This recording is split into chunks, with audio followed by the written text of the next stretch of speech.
6 no-hit innings for you, Darvish. The Padres play here on San Diego's #1 sports station, 97.3 The Fan, and Odyssey Sports Station. Attention, 97.3 The Fan listeners. If you're drowsy, sluggish, or feeling fatigued, you're about to get your afternoon boost with Tony Gwynn Jr. I love when people get up there and be like, "Oh, we're gonna look at me." Shut up. Chris Ello. You do play Montreal. Yeah. Is that why you wore the hat? Or it was just No, I wore it to honor myself. Oh, that's right. The yellow. Wow. The yellow logo. And Matt Scraby. Luke Robitaille. Robitaille. Robitaille. Great hockey player. Robitaille. Nice. Yes, it wasn't me. Gwen and Chris are ready to go. Never heard Tony so happy there. He was very excited. He was so happy it wasn't him. Welcome into Gwynn and Chris, everybody. It is a middle of the week get-together here Wednesday. Chris Ello, Matt Scraby. We are together in the Odyssey Palace studios. And Tony Gwynn Jr. calling a little baseball action. And the Padres taking on the Brits today. Is that it, Scrabe? They got the Brits. They're the Great Britain. Great Britain, yeah. Hasn't made the MLB scoreboard here on ESPN, so I can't tell you what's going on in the game. Why won't they put that on the scoreboard here? On ESPN? I don't know why. It's on ESPN.com. I'm going to have to go elsewhere to tell everybody. MLB.com always has Go it. to MLB.com. While Scores I'm looking, 1-1. 1-1, eh? Yeah, A, yes. The Brits are keep giving the Friars fits. Yes, here we are. Yes, we're in the seventh inning of this ball game, middle of the seventh. I can watch for free on the MLB network, so maybe Yes, I'll can. tune it in. They're showing the Dodgers right now. Randy Vasquez pitched well again today, from what I understand. Four innings, Chris. Just throwing darts out there. Three strikeouts, 1 hit in 4 innings. Yeah, they're talking. My dad used to call it, and I don't know if it's my dad's term or if it was an old baseball term, but when guys were throwing stuff that was like unhittable, called it aspirin tablets. And it's kind of a good name, right? I've heard of it before, yeah. Ball's coming in there with like 100 miles an hour, and it looks as tiny as an aspirin tablet. Nobody's hitting it.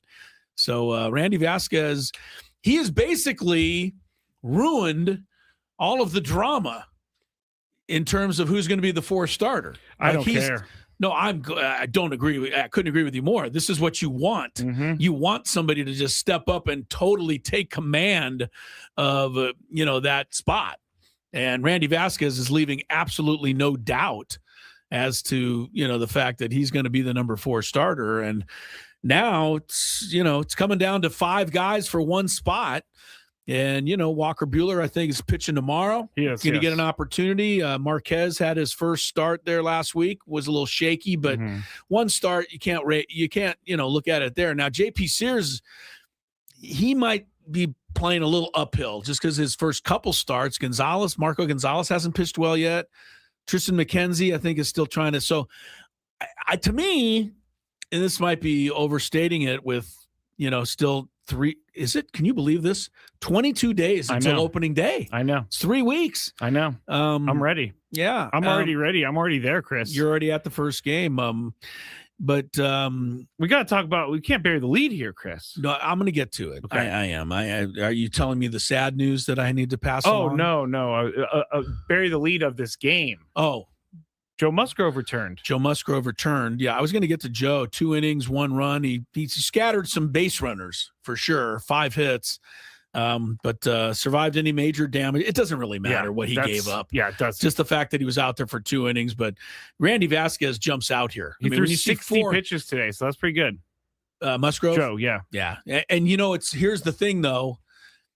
The real deal is how he's going to feel tomorrow. Yes. That's what they always say. He pitched today. He got through it. He did well. Wakes up tomorrow. Arm feels great. That's what we know. That's what we want to hear. Yeah. So tomorrow will be kind of the telling thing. But when you look at Randy Vasquez's line here, 4 innings, 1 hit, no runs, no walks, three punchies. I mean, Vasquez is just like lighting, just setting him down. Faced 13 batters today, retired 12. He's not messing around. No, he's 5 ground outs. Only 2 guys hit the ball in the air against him, which is good for Randy because that's what he's trying to do. Right. So this is a very, very good thing. But as I said now, so to me, you're down to the 5 guys. It's going to be Buehler. It's going to be Marquez, Tristan McKenzie, Marco Gonzalez, and J.P. Sears. And I think the last 3 are longer shots on the board. Yeah.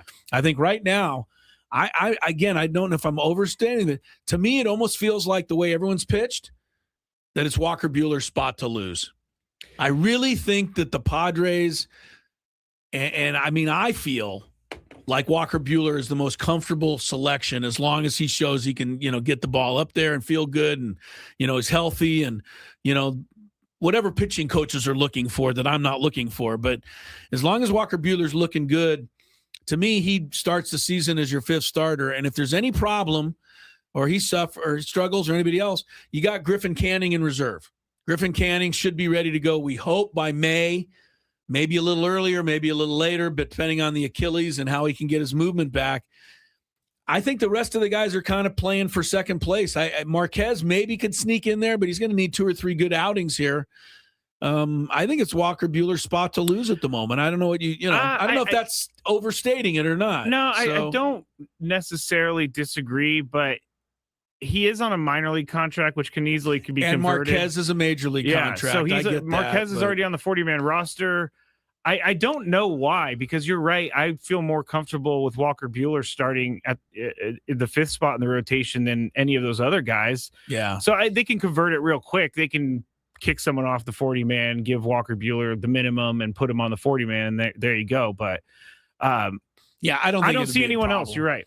It's not going to be a big problem. Meanwhile, all of the names that you recognize, the big name Padre players, were taking on the Dominican Republic today, and the DR. Yes, I call them the DR. By the way, have you looked at their hats? The Dominican Republic not hat? Closely. See if you can pop one up on there for people to look at.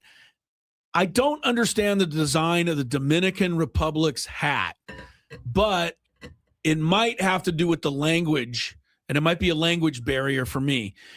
If you look at the hat, it's an interlocking D and an R, which makes sense, Dominican Republic, but it's backwards.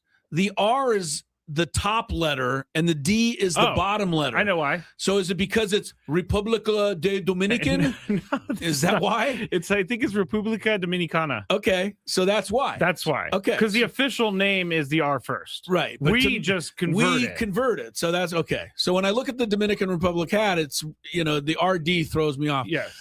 If you're wondering how the DR did today, they tied the Tigers 4-4. Oh, it's better than last night for the Tigers. For the Tigers, yeah. But the big blow for the DR was struck today by Juan Soto.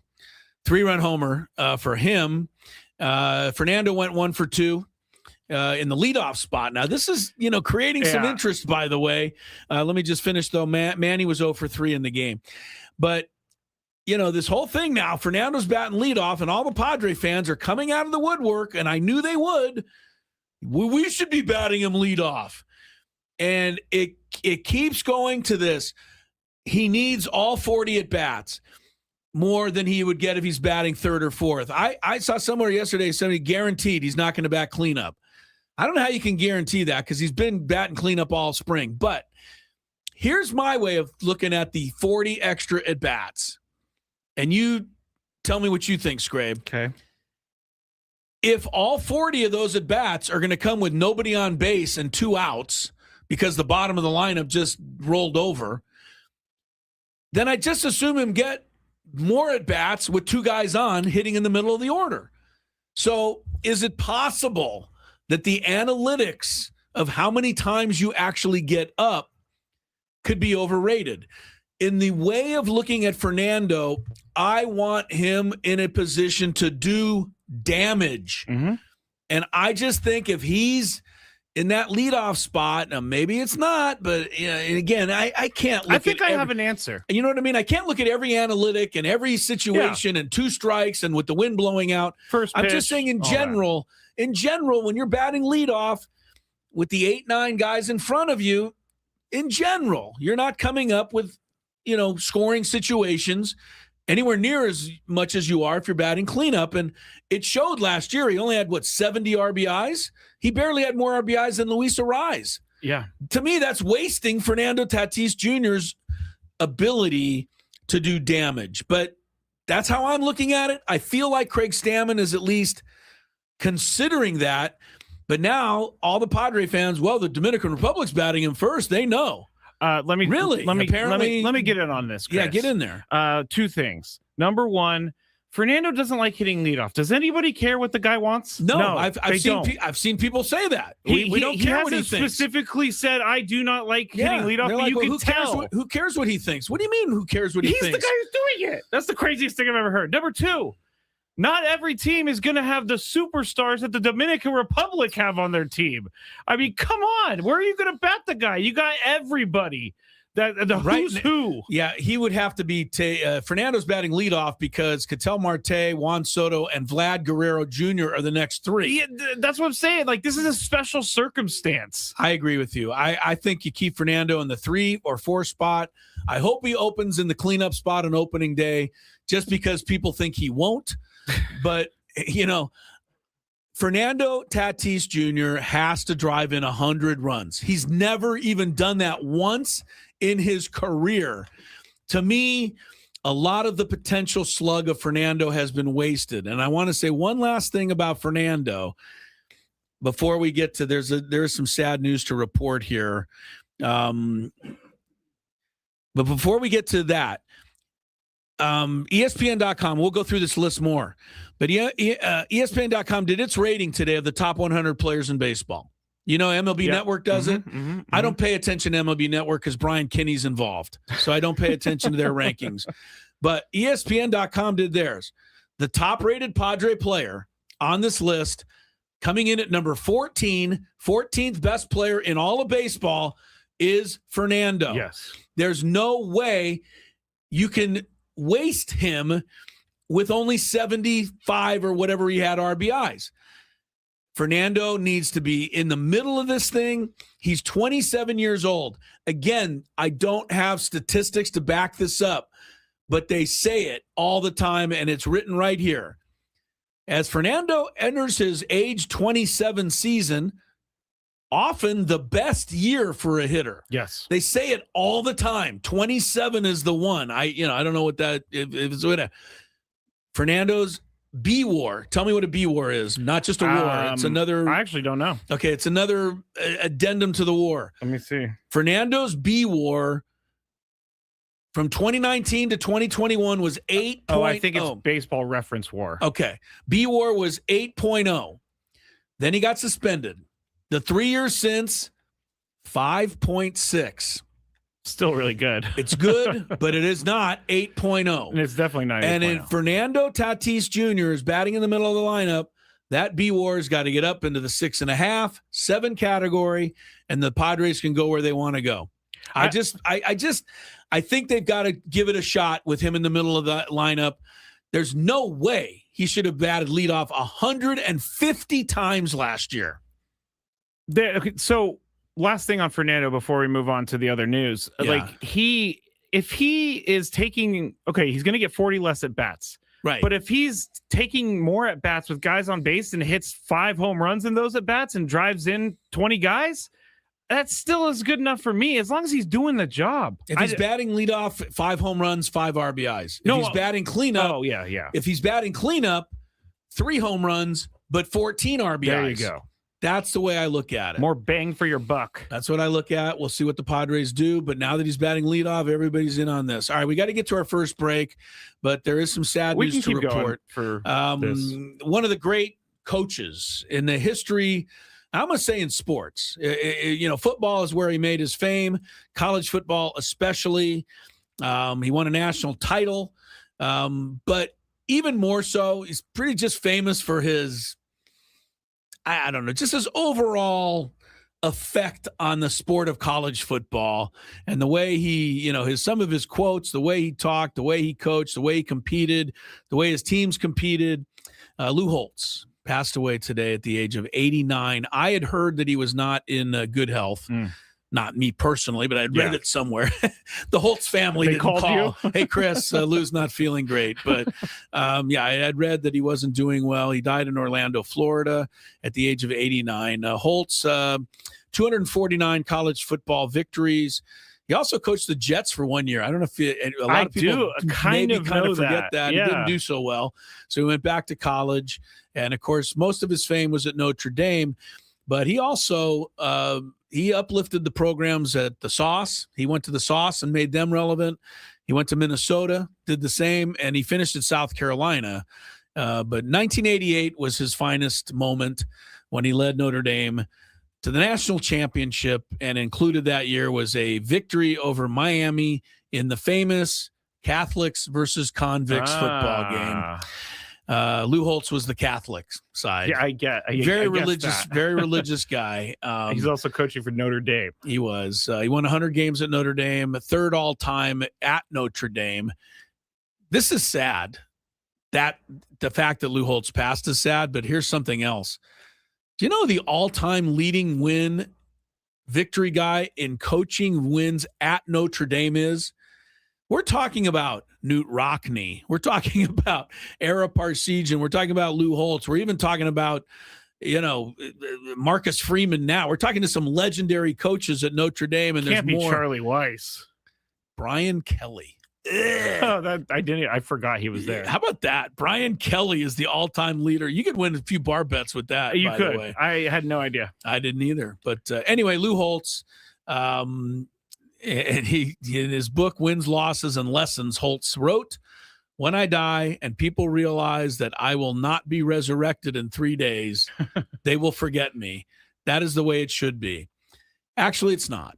Lou Holtz will be remembered and as a great contributor to the game of college football and one of its legends. Passes at 89. All right. He wasn't the coach for Rudy, right? No, that was well before Was it him. Devine or something? Dan Devine. Yes. Yeah. Was he the coach of Joe Montana? No. Okay. Again, maybe even Dan Devine again. I'm going to look that up. When did he take Holtz over? went in 86. 1986, he started in Notre Dame. No, Joe Montana was definitely in the NFL. No, Joe was already in the NFL. Yeah, no, Holtz came in 1986. They had fallen into the muck and mire because of a guy named Jerry Faust, who was like the worst coach Notre Dame ever had. And Holtz ended up going to the championship in 1988. So it took him a couple years to win that title. All right, a lot of Notre Dame people out there, and I'm sure they're all sad. My neighbors today by the passing of the great Lou Holtz. All right, more Padre talk. We'll keep you up to date with the ball game. Tony Jazz Chisholm just hit a home run to go ahead. Jazz Chisholm's playing for who? Great Britain? Yes, Great Britain. Jazz? How do you pronounce that? Jazz Chisholm. Yeah. Jazz Chisholm is somehow British? Yeah, I guess so. That's surprising to me. I mean, there's so many guys on so many teams. I'm like, really? Right. Jazz Chisholm doesn't sound like a Brit. No. But hey, he just hit a home run and they went ahead against the Padres. Maybe he's not from England. Maybe he's a Scottish guy and he's going to play the bagpipes after the game. That would be awesome. That would be newsworthy. All right. We'll keep an eye. Tony will be with us after that. A little later, Gwynn and Chris underway. Happy to have you on a Wednesday. Hi, this is Dorothy Tran. All right, so here's what happened. I was at the corner, and I'm going to call out the streets because who cares? It was Claremont Mesa Drive and Ruffin Road, which is pretty close to our radio station here. Yeah. I had to run over and pick up a little cash from the bank. That was simple, trip before I came into work. And I'm on Ruffin Road, coming up to Claremont Mesa Boulevard. Ruffin Road can be a little rough sometimes. They could pave that. It wouldn't hurt. Yeah, it wouldn't hurt. They can't call it paved road. I know that. Wait, your issue isn't the potholes in the road? No, that was I'm used to that. So we come up on Claremont Mesa, and we're at the stoplight. I'm in the left-hand turn lane to turn left on Claremont Mesa. I'm the third car back. And there's 2 left turn lanes. There's 3 cars in line here. And then the going straight is also red. And that is backed up each of the lanes. So that I've got cars on my right. I've got cars on my left. I got 2 in front of me. I got people behind me. No big deal. Light cycles through. And our turn doesn't come. Oh, no. So the cross traffic gets to go again. And then the people coming across in our direction, they get to go again. And then for a second time, they skip our turn. Well, that's what I thought. So now, actually, you're not going anywhere. You're stuck. Right, you're stuck. You're not going anywhere. And my first thought, of course, as a good scout or athlete, is to look around. Is there any way out? Can I back up? Can I? I'll do anything. But there is nowhere for me to go. No. It happens a third time. Whoa. And I'm pretty clear at this point. This light's broken. And I'm starting to think, how are we going to get out of this?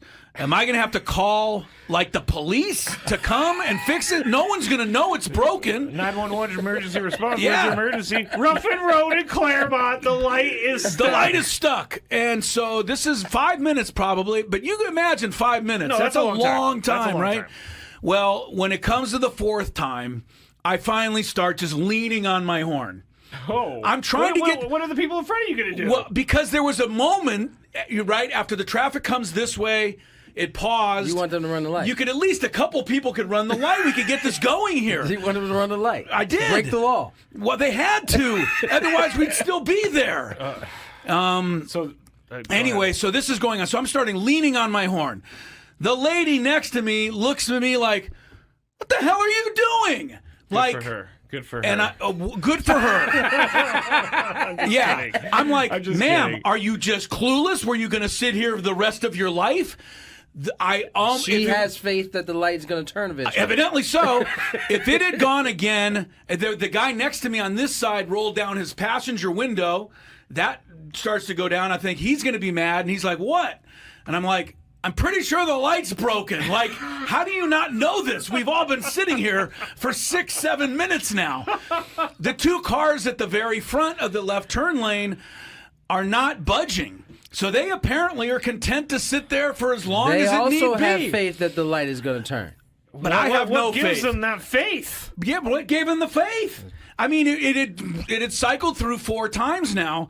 The 5th time, I was going to just have to get out of my car and walk up to that and go, will you please do something? Or get, and if you don't, and I would have, something. You know what I would have said? If you don't want to run the light, just get out of my way so I can run the light. I'm not sitting here the rest of the day. And finally, on the 5th time, the first 2 people ran the light, and the next person was able to get half. You know what I mean? And after a couple more cycles through, I got out of there. But I don't know Did the light ever start working? I don't know if you're at Claremont Mason Ruffin Road, you might still be there. I don't know. This was 45 minutes ago or so. Wow. So my question to you is, how differently would you have handled this than I did? And I'll start with you, Tony. Would there have been any difference, or do you know? I don't know if I would have laid on my horn. You would have just never laid on it. I think I might have maybe rolled down the window, see if I could talk to somebody, see what else. See if anybody else was in on it? I don't think I would have laid on my horn because, listen, what you're asking is for them to, which may not be easy for everybody, and that is the timing between when because they're waiting for their light to turn. Yes, right? they were waiting for the light's not going to turn. But that also then requires them to guess the exact kind of when the timing of when they can go. And yeah, well, you know what? Figure it out. I think a lot of people wouldn't be comfortable with running the light, with even running under the light. these circumstances. Well, I think, not when there's other cars that could actually hit them. Okay, I think you are right. And the reason I think you're right is because of the 40 to 50 cars that were now piled up in my area behind me and around me. I was the only one honking. Right, and then nobody else thought to do this. All right, so here's what happened. Bill Howe Studios, we know how. So a lot of guys named Howe play baseball. Art Howe. I know Gordie Howe. Gordie Howe's a great hockey player. Very good. There's a bridge named after him. Or it's that new bridge. I would imagine Gordie Howe would be worthy of a bridge name. Really? Okay. Yeah, he's a legend in hockey. I mean, he was Gretzky before Gretzky. And you got to go back a year or two, but Gordie was pretty special. I know who Gordie Howe is because of The Simpsons. Really? How did he get referred to? I don't remember what it was, but they brought him up in some sort of way, and I've never forgot. Yeah. My favorite thing about Gordie Howe is the Gordie Howe hat trick. a goal, an assist, and a fight. That's it. Yeah, that is a good one. That's a great thing to be known for, isn't it? And he was no helmet guy, right? Or they didn't have helmets in his day? Didn't wear helmets, yeah. God, Gordy those guys just are crazy. Gordy was tough, man. And he played until he was like 50. He played in the NHL. I think he was 50 still. And holding his own. That's insane. And holding his own, I might add. I have to go and see if he they don't have it. Anyway, go ahead. We'll look it up later if need be. Remember to listen around 5:35 today. We'll announce today's biggest fan. Chance to qualify for a night in the Odyssey Suite at a future Padres game with all of us. It'll be catered by Spiro's Mediterranean Cuisine. Register your name, 973thefansc.com/biggest fan in order to potentially have your name called. We will have a name called today. Padres, as Scraby mentioned, trailing here now, 2-1 in the bottom of the 8th inning to the Brits. The British are coming, led by Jazz Chisholm, of all people, with the home run to break the tie. The Padre lineup today is not exactly a who's who. As a matter of fact, as I look down the lineup today, Scrabe, for the Padres, I would predict. Hang on. Yeah, I'd predict 0 of these guys make the team. I agree with you. I don't think any of them are going to make it. I don't think so either. The only name I recognize is Ethan Salas, and he's not making the team. Samad Taylor is pretty good. Samad's in there. Tirso Ornelas has an RBI today. But it's not a who's who. Padres have a new player, Madonna. Didn't know she was suited up a DH today for the Padres. Madonna. I didn't even see that. I didn't know Madonna was on the club. Oh man, Truett Madonna. Yeah, age 18. Okay, youngster. Gordie Howe played for 26 seasons. Yeah. Does it say how old was he? Because he played in the NHL. He's a legend for the Red Wings. He started in 1945 and he ended in 1979-80. Yes, but he went to the World Hockey Association to help get that league going. Played with his sons. The Houston Aeros. Right, he played with his sons on that team, which is something that LeBron James could appreciate, I guess. So you're saying add those seasons onto it? Well, I think they're professional hockey seasons. They're not NHL seasons. Well, then you add 1, 2, 3, 4, 5, 6, 7 he more. Played for a while because then he went back to the Hartford Whalers. Then he went back to the Whale. Yeah, and how old does it say? How old he was with the Whale at the end? Let me do some math because he was. I think he was 50. Let's see. He was born in 1928. Oh my goodness! And he finished in 1980, so that would make him 52 years old. That's insane. Playing in the NHL. That's crazy. Yeah, Gordie Howe was the man. They don't build them like that anymore, Chris. No, it all came up because of the Bill Howe Studios. The names I was thinking of were Art Howe and Steve Howe. Steve Howe was a drug-troubled pitcher for the Dodgers back in the day. He ended up dying young. Too much, just never could escape the drug thing. That's unfortunate. It was. Steve Howe was quite a nice young pitcher, left-hander out of the bullpen for the Dodgers. Padres have tied it up 2-2. It looks like this is Cason Wells with the RBI to tie it up. Oh, can you imagine what Tony's scorebook looks like today? I'm digging today because the starting lineup was guys I haven't heard of. Now the backups are in. Oh, yeah. So Tony's struggling. These are numberless guys that are Cason Wells hit a sacrifice fly to tie the game up. So, all right, Tony should be here in a little while. Before we get back to the Padres, and we got a bunch of Joe Musgrove stuff. He pitched today. Sam Levitt had an interview. We're going to play some of that for you so you can hear from Joe himself. I had to get my thoughts in on the Aztec basketball last night at Boise State. I mean, the season is, if it hasn't already, it's slipping away before our eyes. And, they've lost now for the 4th time in 5 games. And, to me, they had one last shot to maybe get themselves in position for an at-large berth. And that was to beat Boise, win their last game Friday, and then win at least their first 2 in the conference tournament. They might have been able to be in position. So how excited were they by that opportunity? They ran out and fell behind Boise State 22-5 last night. Like, were you not ready to play at all? I don't know what's going on. I don't either. It's just been downright bad this year. It's been really bad. Even though they're still winning, it's just they're not playing together. Not at all. There's no consistency. And we've talked about it. They're less than the sum of their parts, which is the opposite of what they usually are. And here's all I need to hear from the Aztecs themselves. This isn't my opinion. This is Reese Dixon Waters after the loss last night. Quote, "It just got out of hand. They out-rebounded us by more than 20. Hear this. This is not in the quote. The Aztecs as a team last night, the whole team had 15 rebounds. That's it? The whole game. The Aztecs had 15 rebounds the entire night. Wow. That's almost impossible to do. And here's the quote that sums up the season. Dixon Waters said, "They were playing harder than us, tougher than us." I want to tell you something. Stacey Terry Hudson has come up with a really good saying for her team this year on the women's side. And I think I mentioned it to you. It's TNT. And people think that stands for what Dynamite. it does. Yeah. Her TNT stands for takes no talent. And I think it is a great way to approach basketball. It takes no talent to work hard and box people out and play tough and play like you really care. The Aztecs, the last two games, have been punked so bad on the boards that it almost makes it look like they're honestly not trying down there. The New Mexico center the other day had 28 and 16. The center for Boise State last night had 36. And most of it was offensive rebounds. And he was fouled. He went to the line. He shot 18 free throws. One guy. The whole team had 15 boards. If that isn't an indictment of how this team, unfortunately, this year has turned out, I don't know what is. And it's a shame. I hate to see it. I love these kids. They're basketball. They're college kids. I know they now get paid, so maybe we can be a little more critical of them.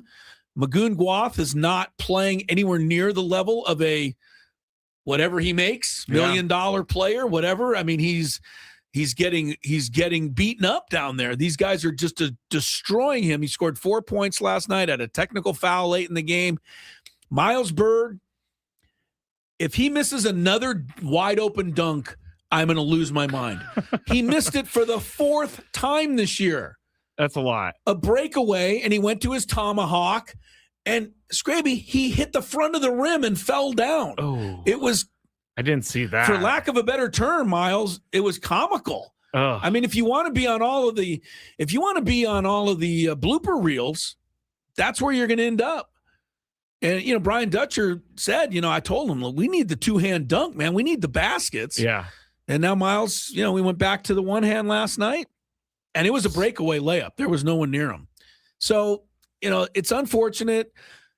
I keep saying this because I'm hopeful somehow that they're going to just miraculously win 3 straight games and get to the NCAA tournament. You never know, but it's just not looking right. And this season, I'm upset at any of you out there that want to be critical of Dutcher, want to be critical of the program, want to be critical of, how they need to change this and change that and do this. Stop that. This has been one of the most successful programs in the nation. One year where you call it a bad year, they're still 19-10. That's not what we expect, but 19-10 is still not horrible. It's just the way they've been losing games this year. It absolutely. It's not about them losing. Absolutely, and it's all effort stuff. And you got your guy saying it in the paper. That's crazy. Reese Waters says they were playing harder than us. Why? Why are they playing harder than you? How can you not get up for a game that you have to win to try to get an at-large berth in the NCAA tournament? Steve Fisher's famous quote, as far as my concern was, he would tell his team all the time, "Don't make me coach effort." That is something you have to bring to the table. This team doesn't bring it. As a result, they're where they are. All right, we'll take a break. More Gwynn and Chris. I think we're going to have an early edition of the Big Five today. We'll talk about that when we come back. The biggest. I actually got in trouble once when I worked at the bank for looking up a celebrity, and it was totally wrong on my part. Totally wrong. Looking up their account number? Just I searched their name in the account system, And Scrappy, what is wrong with you? I was like 19. You'd be better off. You would be better. You'd be better off admitting that you wore your underwear inside out. Frankly, This guy is just searching up people's accounts. it only happened that one time because I got caught. How did you get caught? The account was flagged, and anybody taking a look at it gets logged. And so I got called into the boss's office like 3 days What later. did that come? I'm sorry, I gotta ask, but nobody's supposed to be doing this preview. What did that conversation? How did it go? Well, Like, why were you looking up Paris Hilton? Is that who it was? I can neither confirm nor deny. Oh my god! I can neither confirm. That's really funny, Chris, that you just yelled out that name out of all names. No. But I walked in. I got called into the office, and I sat Oh my down. gosh. And all my boss, I loved her. She was great. Her name was Sharon. Amazing boss. She just slid the piece of paper in front of me. You knew Said, what time "Did you it was. visit this account?" And I looked. Yeah. She was like, "We're gonna have to write you up for this, and if you do it again, we're gonna have to fire you." And I said, "I'll never do it again." And I got out of there as soon as possible. I Damn. took everything, but it was not good. Not good. Just curiosity, huh? He's like, I wonder how much they have in their account. Yeah. I mean, before I got caught, I did look up athletes. And, Oh my god! I'm so glad you're sitting in this seat now. instead of Yes, I'm so happy you're not Freaking doing any bank. job that can be dangerous to people's futures. this was in the first year that I was there. I learned my lesson As thoroughly. Chris, as I said, as soon as they walked in, there was like, Yeah. that's That our window. guy right there. That's our window. We're gonna take him down. Yep. Just lucky I didn't get caught for like. I can't even say. I'll tell you guys off break whose account I saw He's and how diabolical. much money they had sitting in their checking account. And this was how long ago, too, by the way? Ooh, 2009, 10. Way before I became a good person. Didn't Bank America end up getting in trouble, or was that? Well, it was one of those banks got in trouble. all of them get in trouble Yeah. for selling information, but I heard folks like you. I wasn't selling any information. I was just wanting to see what was going Just on. curious. I didn't check their account activity, You which I just could check- have been like, oh, they bought this here. I'm going to go up there. You know, I'm not that creepy. Well, that's stock. Oh yeah, you're not that bad. I'm not that creepy. This is amazing, by the way. We're supposed to be doing. How are we supposed to do baseball picks under I these don't think we can circumstances? anymore. I think we gotta push it. You guys never did it? Well, I mean, No, Screamy. We didn't. We didn't do it. Really? okay. Like you work at a bank, you're looking at people's account information? It only That's unbelievable. happened for a little bit, and then I got in Only trouble. for a little bit. I can't stop laughing at this because it is quite hilarious, Screamy. But you were saying that I may have gotten robbed or whatever. I actually did get robbed when I worked in San Francisco, and they're called quick change artists. how long did you work in the banking industry? 8 years. I was a teller supervisor when I finished. I was also the merchant teller, which took in around $150,000 in cash a day. Guess what? Always balanced at the end of the day. Yeah, I bet. But there was a guy who walked in. He had about $5,000 in hundreds, and he handed it to me. He said, "Can I get 50s for these?" And I said, you know, it's pretty annoying that he wants $5,000 in hundreds. in hundreds, and he wanted $5,000 in 50s. He just wanted 50s instead of hundreds. So I had to go get it from the vault. I come back. I'm starting to count it out, and then he's like starting to ask me questions as I'm counting it He's out. trying to miss. And then What did I tell you, Chris? This is what I'm talking Hey, about. That window right there. hey, this guy was so good that no one saw it coming. But so when I started getting mad at him because I counted out the 50s, he goes, "What are you doing?" I asked for 20s. And I'm like, what? He tried You to did not play ask you. for 20s. You asked for 50s, bro. Yeah. I had to go to the vault to get those 50s. And as I was getting all mad and talking to my boss, he took the cash off the counter and put it into this folder that he had on the thing that. The original 5,000 in hundreds. Yeah, well, he kept going like that. And then I was so mad, I just grabbed it and I threw it in my drawer. And then he was like, "You know what? I'm out of here." And he walked out. And How then at much the end did of the he get from day, you? $3,000. He got an extra 3 on you. $3,000. Yeah, he got See, $3,000. The thing about criminals like that, they can sniff out a mark really I'm easy. not a mark. You are 1,000%. I a was mark. actually the bank's Dog, they got you for 3 extra. And that's the only time in my 8 years that I ever had anything happen like that. I'm sure there are people who've been there 8 years that never had 0 taken. Scrape, I got a 20 here. Can I get 5 5s, please?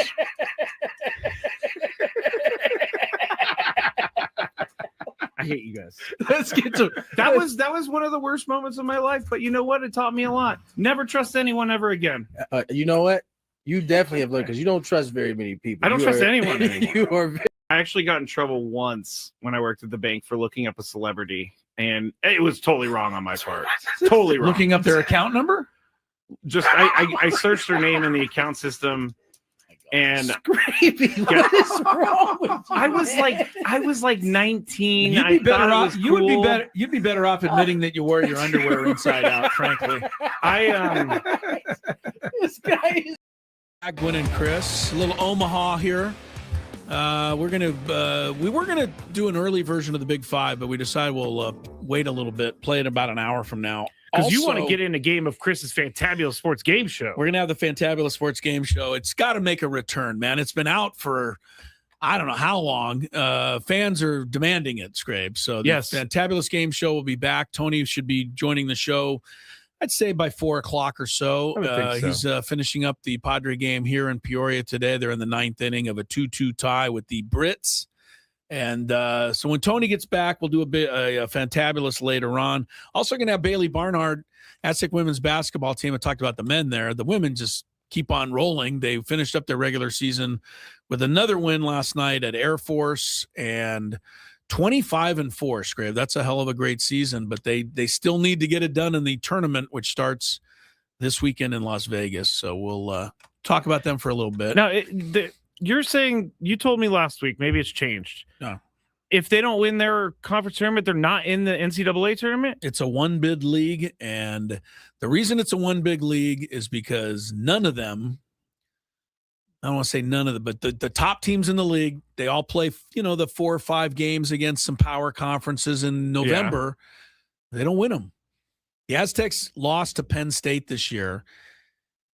Penn State finished last in the Big Ten. That's the comparison that the tournament committee will make. Now, the Aztecs also beat Kansas State, which is a decent, middle-of-the-road Big 12 team. So they have that on their resume, but it's not enough. It's crazy. And, yeah, it's a one-bid league. So, yes, UNLV last year was in a similar position. The Aztecs knocked them out in the tournament. UNLV didn't make it. I'm not saying the Aztecs don't deserve it. This team has been really good, especially – you win 21 of your last 22 games, and you win almost all of them by double figures. You got yourself a really good team, the one that should be in the NCAA tournament. But the way it goes, they won't make it. I will never understand the seeding process, and it's the whole thing. It's the women's version, a little bit of Miami of Ohio. It is. Yeah, they're 29, 30 and 0. They're 30-0 now, and people don't want them in the tournament. So there's that. There's a little of that arrogance from the power conferences, which was represented in the comments of Bruce Pearl the other day. That's how they think. We are it. He's taking heat, but he doesn't care. Oh, he's doubling, tripling down. He is. He's going everywhere saying it. The only problem, Bruce, is I would believe you if your own son wasn't coaching Auburn. That's a major problem. And trying to get one of the spots you're saying Miami shouldn't get. And do not tell me you're not biased, because you are. You've got to be biased. It's your own son. Yeah, you are. Of course you're biased. Rooting for your son to get in the tournament. And to me, the issue is TNT or whoever putting Bruce Pearl on in a position of knowledge and a position of being an expert when he's clearly not being an expert. He's clearly just trying to make a case for his son's team to get in. Yeah. And they've been terrible lately. Yeah, they lost 7 of 8 games, and then they did win last night over LSU, which is one of the really bottom teams in the SEC. But, Auburn thinks they should be in. If Auburn played Miami, who would win? I don't know. Maybe Auburn would win, maybe not. But Miami's 30-0, and Auburn's barely 500. Yeah. I just – anyway, we've had this discussion already. And I'll never understand it. Well, yeah. I will never understand, because there's got to be some women's team that is way worse than the Aztecs team that's going to get in. They'll get in for sure. There is. But they're going to get in. So let's think positively. They'll win their tournament, and then they don't have to worry about it. Okay. One other score to pass along. We told you the Padres are playing Great Britain. That game is now over, Scrabe. Oh. They skated to a 2-2 tie today. What? I knew that they do this, but I didn't know they scored a second run. Padres tied it, yes. No, so they end up 2-2 tie. It's all over there in Peoria. So if you can dispatch Great Britain with the minor league crew, that's a pretty good win, right? Or a pretty good day right there. I don't know. Great Britain, other than Jazz Chisholm, you've never heard of any of their players. Canada beat the Phillies today 5-3. That's a nice boost for the Habs, the Canadians. The Rockies are playing the U.S. today. Now, this was 4-3 Rockies. Whoa. It's not anymore. What happened? It's 14-4 U.S. Completely turned. I think the Rockies put their bullpen in, and I know, yes, that's become a rout. But the other one that I want to mention was Netherlands. Xander Bogaerts is playing for them. Yep. They're they beat the Rays. It's over. 11-8 was the final. The Netherlands with the win. You mentioned Bogey ended up 1 for 4, 2 runs scored and an RBI. So Bogaerts is batting third in their lineup. He's right in the middle of their lineup there. But you know who didn't play for the Netherlands today and is not going to be playing for them is Jurickson Profar. And I just, Jurickson from Curacao, but that was enough of a connection that he would have been on this Netherlands team. I think he was on the last one.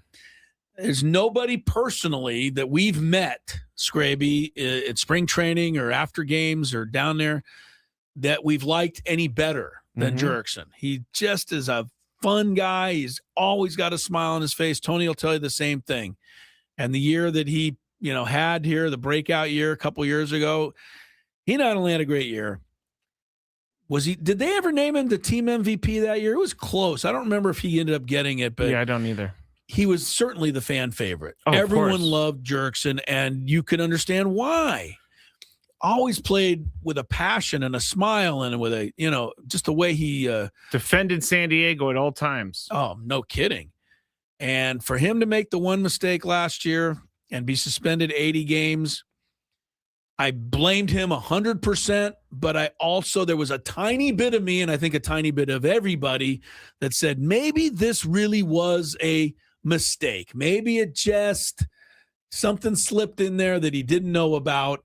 And, it's too bad, but he deserves his penalty, but I'll give him the benefit of the doubt. And the Braves gave him the benefit of the doubt. They said, hey, we stand behind Jurickson. He's going to serve a suspension, but we love him, etc.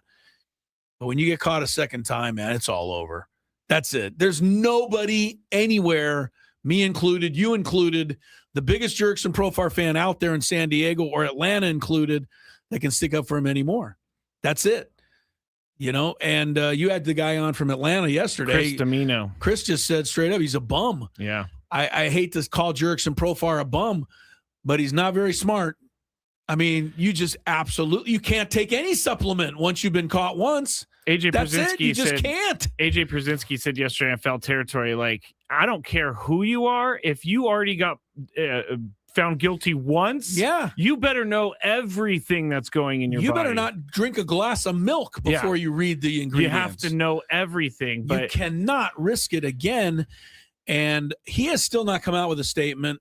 The Braves, you said, did come out with something today that said we trust the process or we respect. They're disappointed, but we respect the process. Yeah, but they haven't spoken directly about Jurickson anymore. I don't know. Weiss did earlier. Oh, did he say that? Do you get the sense they would ever bring him back again? That wasn't something. He was tap dancing around a lot, obviously. But what Chris Domino said yesterday is he still has 1 year left on his contract next year. So what do you do? And he wants the Braves to just get rid of him. They should. And pay him the money and move on. They absolutely should. Because and I let him be somebody else's problem. You can't. Jurickson Profar has become, this now to me in Major League Baseball, and I put my cross fingers. I mean, it's just no more. It doesn't matter how much I like him. You can't be in baseball. There's only one guy in the history of the game that's ever got caught 3 times. Yeah. There's only 4 other guys that have been caught twice. And let me tell you something, the other guys you've never heard of, they're, deep in the bullpen kind of guys. They're not names that you know. Profar, this I can't stick up for you anymore, Jurickson. I hate to say it, but to me, it's like, in this case, 2 strikes and you're out, in my mind. The Braves fans are calling him Jurickson. They're very angry, and I don't blame them, because you know what? The season's in 3 weeks. Chris said 22 days. Yeah. And they just lost their cleanup hitter, they just lost their left fielder, and their DH option for the year. And there's no time. I joked to you earlier. At least he got busted a little earlier this year. Yeah. Last year he waited until 4 games into the season and played against to the be Padres. Suspended. He got to play against the Padres the first series, and then he got suspended. This year, at least he gave the Braves 3 weeks to try to replace him, which they're not going to be able to do. It's inexcusable for Jurickson Profar in every single way, and I hate to have to say it, but there's nothing else I can think. Let me ask this question, because obviously 2024 was a career season for Jurickson Profar. Gets the contract that he wanted. 2025, 80-game suspension, obviously 162-game suspension. I asked this on Twitter. Does that mean does that mean what I think it means type of thing about Jurickson in 2024? When he cheated, he may have done it in 2024. And I'm going to tell you the only reason I don't think that, but of course you have to think that. He came back last year. Now, maybe he was stupid and just kept taking stuff. I don't know. But when he came back last year, he had 14 home runs the second half of the season for Atlanta. That would have been a 30 home run year. And unfortunately, everything that he does now right. Yeah, no, everything's going to be questioned for sure. Yeah, no, it's the Jurickson Profar career is a sad tale now. Yeah, and it was a great story of a number 1 overall pick, top prospect in the history of the game, who had to battle and work his way into the league, and he had done it. Yeah, and now it's a sad tale, unfortunately. And one other thing is, people are telling me, hey, you can't think that because they would have tested him and he would have been found positive in 2024. I totally get that. I have no answer for that. So here's my answer for it. He just didn't get caught. I want to say that, but I don't want to say that. I know. I don't know that for a fact. And you're fair. You're right. But it's a career year, and he's an older player, and I said it a million times. Where did it come from? You have to beware of the older player with a career year. Not for this reason, but for other reasons. I'll be honest with you. Not only did Jurickson Profar do himself a disservice, but he has now done a disservice to the next guy that at 30 years old has a career year. Whoever it is. Yeah. Could be some guy on the Tigers or some guy on the Blue Jays that, never really done much. Now hits 37 home runs, and you say, how'd that happen? Well, I don't know. Look at Jurickson Profar. I don't know. It's too bad. It's really too bad. There's nothing positive about it. They released what kind of substance it was, but obviously I didn't recognize it. It was like testosterone or something. It usually is. Yeah. Not that I know. I've never taken something steroids. that had to do with childbirth was what I read. I'm and sorry, I'm like, what? yeah, thank you. That's what I said. Childbirth. That's what I said when I read that. I'm like, where'd that come from? That's crazy. Joe Musgrove back in action. Let's hear from him real quick because we got to get our daily gambit. I know we promised that you'd hear from Joe after his outing today. 2 innings, 64 pitches, I think you said. And how did he feel afterwards? Sam Levitt was right there in Peoria. Pitch count, 3 innings. Getting to feel the pitch clock a little bit. Felt fast for me today a little bit. Overall, good step forward. I was able to get the 3 innings in outside of that long first. I like the shapes of my stuff. Just, command-wise, a little bit off from where I need to be. But overall, pretty good. That seems fairly typical for a long layoff and for a long layoff from this. Did you expect a lot of today's issues or? I don't know that I expected some of the command issues, but the pitch clock for sure, the tempo, the pace, those kind of things for sure expected that to be a little bit different or a little bit distracting, I guess. I've been working at a very casual pace for the last, couple months. So overall felt pretty good though. My stuff felt, good. I think I used some pitches in spots that I typically won't, but just for the sake of a spring training game, trying to see how it plays. I think a little unhappy with the curveball execution. A lot of balls, just put myself in some bad counts in that first inning. but it felt pretty good. How did it feel just to be competing on the mound in a game setting again? Yeah, it felt good. I mean, it didn't feel like anything crazy. To me, this is like another step.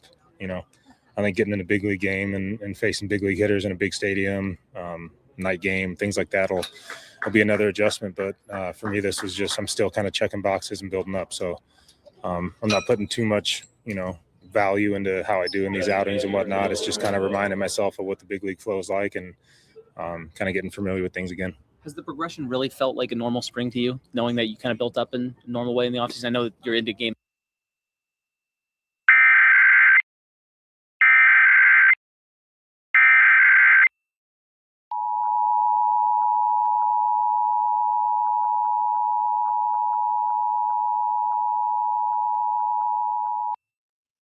The civil authorities have issued a required monthly test for San Diego, CA, beginning at 2:44 p.m. and ending at 4:44 p.m. Test. This is the required monthly test. Test. This is the required monthly test of the emergency alert system.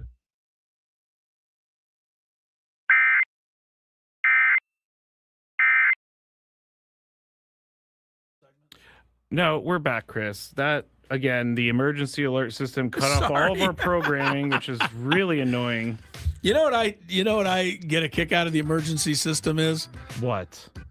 One day there's going to be an emergency, and that stuff's going to come on in the middle of a Joe Musgrove soundbite, and no one's going to move a muscle because we're not going to believe it. Right? You've heard it so many times, you're not going to react to it ever when it really matters, if it ever does. The no notification that this thing is coming, get no is notification ridiculous. at all. And it happens to our show all the time. Sorry about that, Joe Musgrove. Good to have him back, though. And we'll talk about what he said when he returns. They got most of it, but geez. The highlight of it all that you may have missed if you're not watching on YouTube was Scraby throwing his headphones across the room. You didn't see it. I love it. We're back.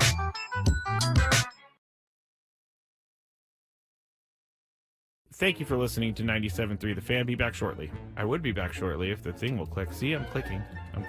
I have no idea what's happening. It's not playing any commercials right now. Well, this is just great, everybody. Let me see if I could try to start another one. All right. Well, this is awesome. On the air right now with no help, and there are no commercials to be played. Actually, you know what I'm going to do, everybody? You're getting a real live thing right here. This is real live Matt Scraby. I'm going to have to restart Wide Orbit real quick. So goodbye, Wide Orbit. It's not even closing. I'm going to text Adam, and I'm going to say, Adam, I tried to go to break, and the commercials did not play. And the program won't shut down. Oh, you know what I'm going to do? I'm going to have to do some Control-Alt-Delete over here. Control-Alt-Delete. Okay, I got it. Task Manager. It's not coming up. There it goes. Task Manager came up, everybody. I have no idea. I'm way too generous with my stroke giving. Never mind. Are you really? Never mind. Wait. I did not mean for that to happen. I did not. That sounds like a promo to me. Scraby's giving out strokes. I can't wait to hear that one. I'm going to laugh for a while on that one. Nate says, Scravy, maybe you should date her. You might be a generous stroke giver, but I don't think she really wants to leave her boyfriend for that. All right, that was good. In full disclosure, I'm reading this. Tony can't gather himself right now. That was a good one, Chris. That was a really good one. So I saw this at 7-Eleven, and I had to get it. It's called the One Chip Challenge. It was sitting there in the aisle, and I thought, why not? Because I am into spicy stuff. But this thing looks pretty hot. I'm not going to lie. It says a Reaper pepper and a Scorpion pepper. It's also in the shape of a coffin, which doesn't make me very happy about that. It doesn't make me feel good. Oh, extreme heat, it says. I'm going to try a little bit first, just so I don't die, I guess. That's the thing I'm saying. This looks... I don't even know if I should be eating this. It looks like it has mold or something, but let's see how hot it is. Let's go. There's a little bit of spice there. It's going. Oh, man. This is hot. Not that bad, though. I still have this side to go. It is getting hot. I'm not gonna lie. My mouth is like getting crazy. Now it's kicking in.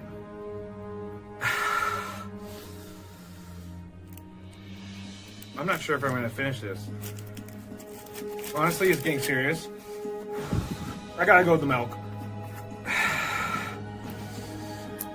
My mouth is dying right now.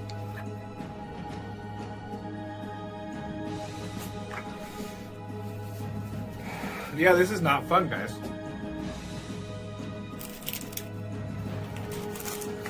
Never going to do that again because my mouth is on fire.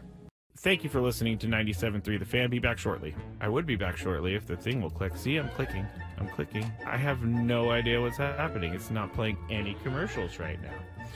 Well, this is just great, everybody. Let me see if I could try to start another one. All right. Well, this is awesome.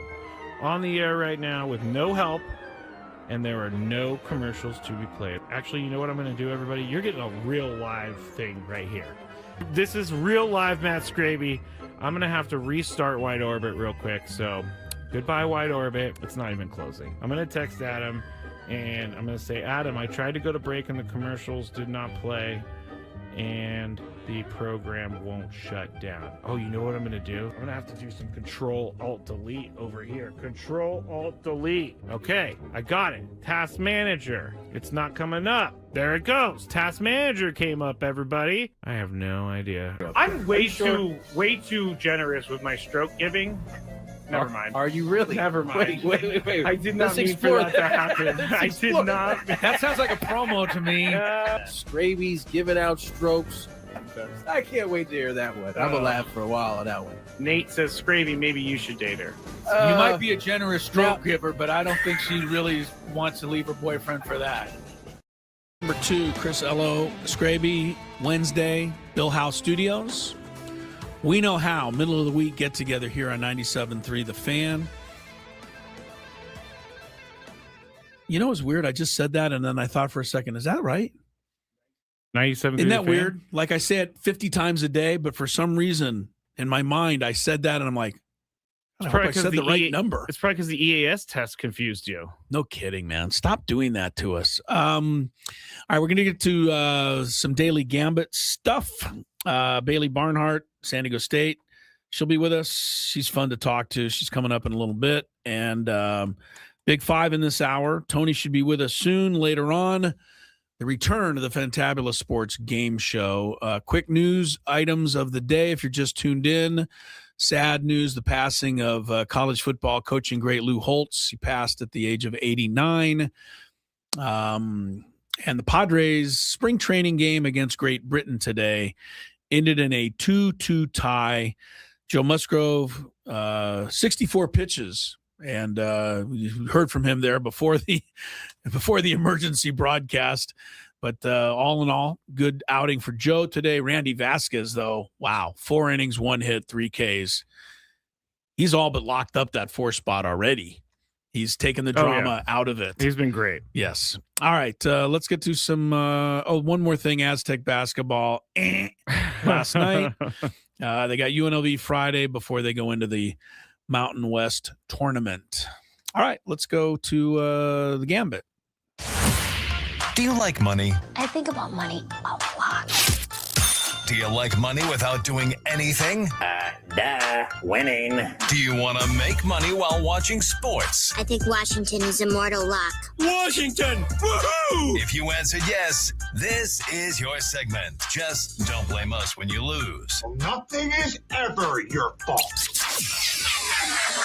It's your game. Take it.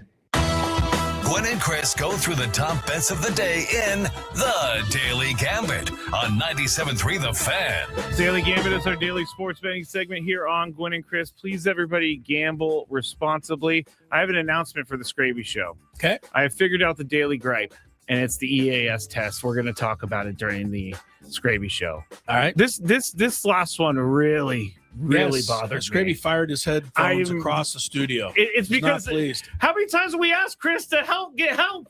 We keep telling him, can you please do something about this? And they always go, oh, yeah, we got you. Or they say, oh, we can't do anything. Or they say they can't do anything. All right. Rod said on the chat, I just had a plumber here from Bill Howe. The dude did great work. All right. So nice job, He Bill Howe. He knew how. Yeah, he guy did. That's knew what he how. said. That's what he said. Yeah, good. All So we have no bets to review, Chris. But right. You and Tony hung on to your actually, earnings. We've got last couple of days. Chris, why am I forgetting his name? Sam and I played a different type of game yesterday. All right, and the day before it went well. How was Sam here the last couple of days? He's such a good guy. Great. We appreciate him filling in for us. All right, here's what we got tonight. We've got some college hoops.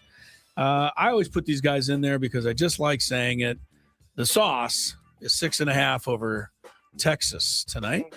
SEC battle. Sauce is ranked 20th in the nation.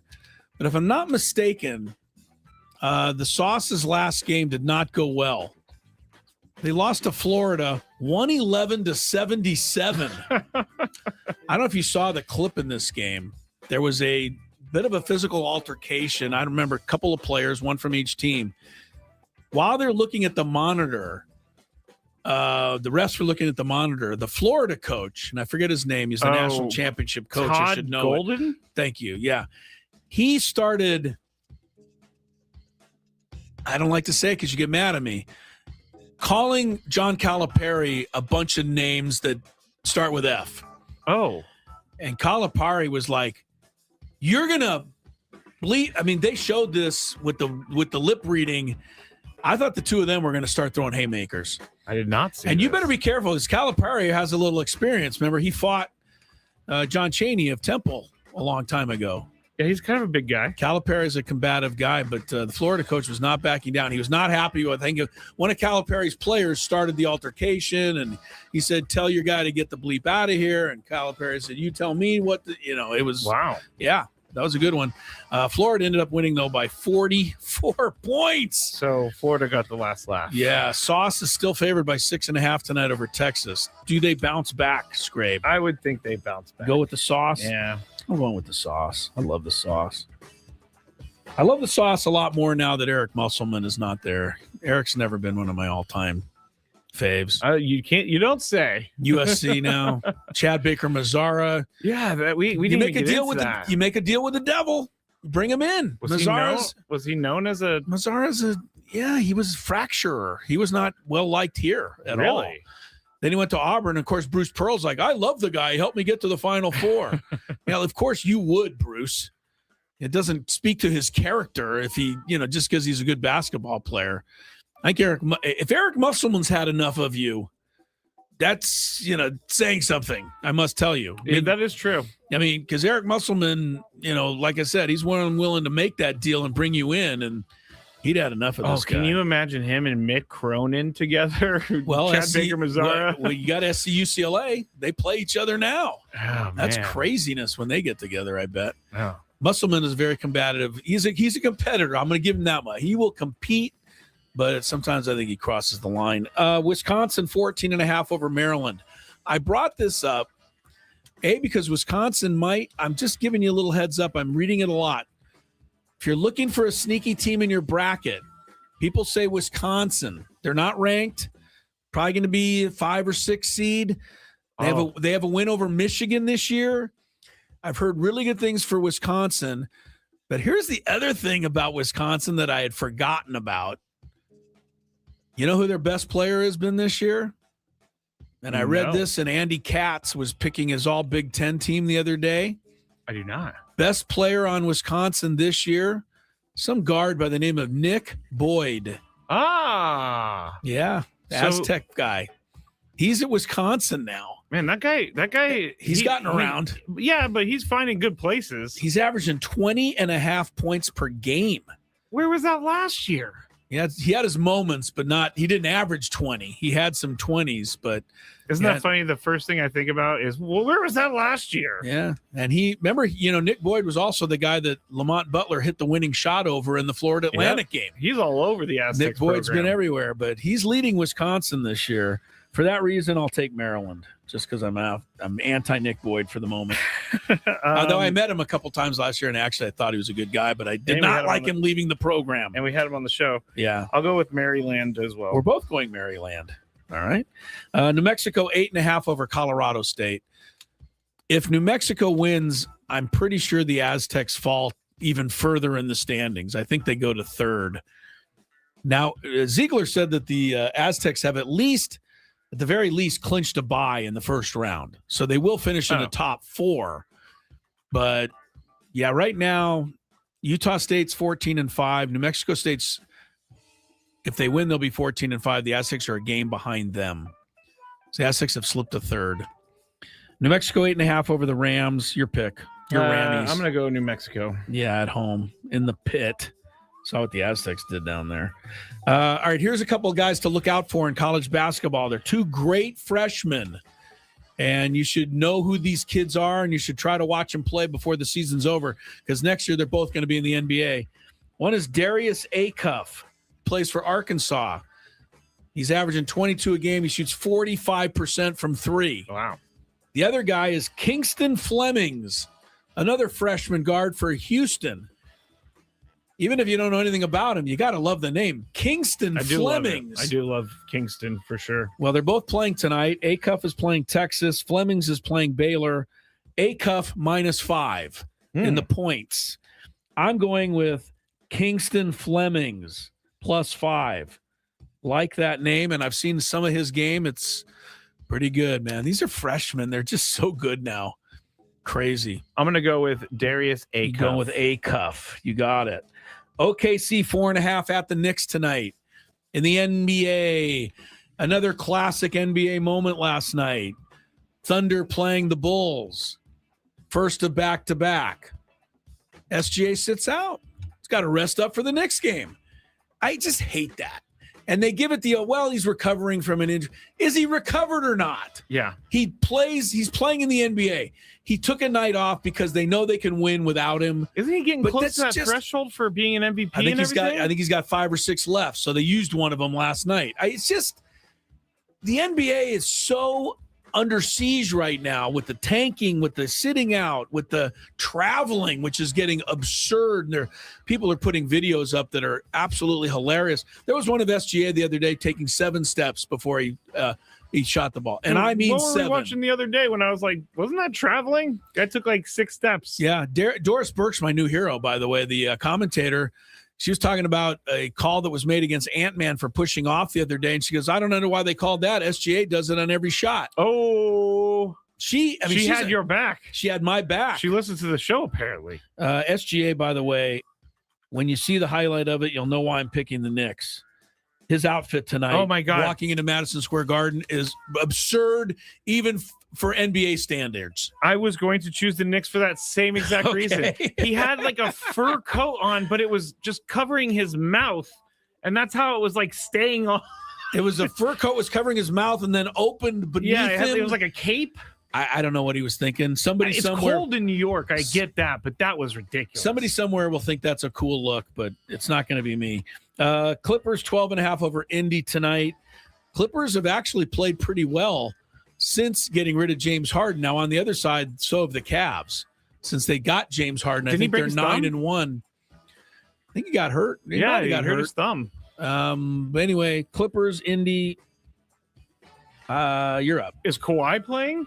We have no idea. Yes. According to the odds makers, he is, which means he's got odds tonight. All right, I'll go Clippers. So that tells me he's in the lineup. I'm going to go with the Clips also. All right, here we go. SGA -3 versus Kawhi. Different games, points. SGA is going to win this, though. I can speak against him all I want. He's going to score 35 points every single game. That I have to take my hat off to, or whatever. I think the Clippers blow out Indy. I'll go SGA. SGA as well. We got one hockey game. We haven't touched on the NHL. It is, I hate to say this, but hockey, doesn't know how to and never has taken advantage of the great success and spotlight that gets on hockey in the Olympics. Yeah. Like it's been 10 days and we've already forgotten about it. Nobody's watching the NHL. That's true. It's just weird that they've never made it. Ducks are having a good year. They're in second place, favored by 1.5 over the Islanders. I'll take the Isles for my friend Frank Marchese. I will take the Ducks. Quacks. For my own self. You got the them. Mighty Duck movies. All right, Aztec basketball has been frustrating this year, but that's because you're not paying attention to the women's team. Nothing frustrating about them. 25-4 as they get ready for the tournament. Bailey Barnhard is a San Diego kid. She's leading the way. She's next on Gwynn and Chris.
I'm Chris Scraby. And, if you've been paying attention to the show, you know that I'm traveling around the world, or at least the western part of the United States with the Aztec women's. Hey, we got to go to the Bahamas. That Don't is forget. true. That wasn't is the a bad world. way to. You're right. Wasn't a bad way to start the season, but it has been a great season for the Aztec women's basketball team. And I know everyone's frustrated about the men, so start focusing in on these young ladies. 25-4. They've just finished up conference play with a 19-1 record. Victory yesterday at Air Force wrapped it up. And Bailey Barnhard, the sophomore post player for the Aztecs, nice enough to join us. Hi, Bailey. How are you today? I'm doing good. How are you, Chris? Very good. Thank you. And I don't know, sum up the regular season for me as far as what you guys, what you wanted to accomplish and how much of it you have accomplished and, understanding that there's still work to be done. Yeah, I mean, for the regular season, we came into it with two main goals, and one being regular season champions, and then another one being protecting home court. And so just being able to reflect on that and having accomplished both of those goals, protecting home court in conference, and then, securing the regular season title has been really exciting. But that being said, we have one more goal to accomplish that we set in place, is just to win the tournament championship. So we're excited for that. And that all starts Sunday, and we'll talk a little bit more about that. I want to ask you about your own game and how far you have come from this year, last year at this time. Now, you were on the freshman, but you were playing behind three really good post players, and so they just couldn't find the kind of playing time for you.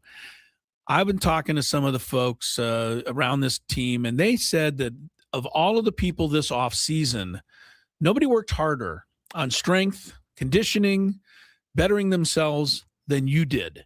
You wanted to make sure that your sophomore season, they weren't going to be able to, put you down on the bench. You were going to be a big part of this thing. Talk about from last year to this year personally for you.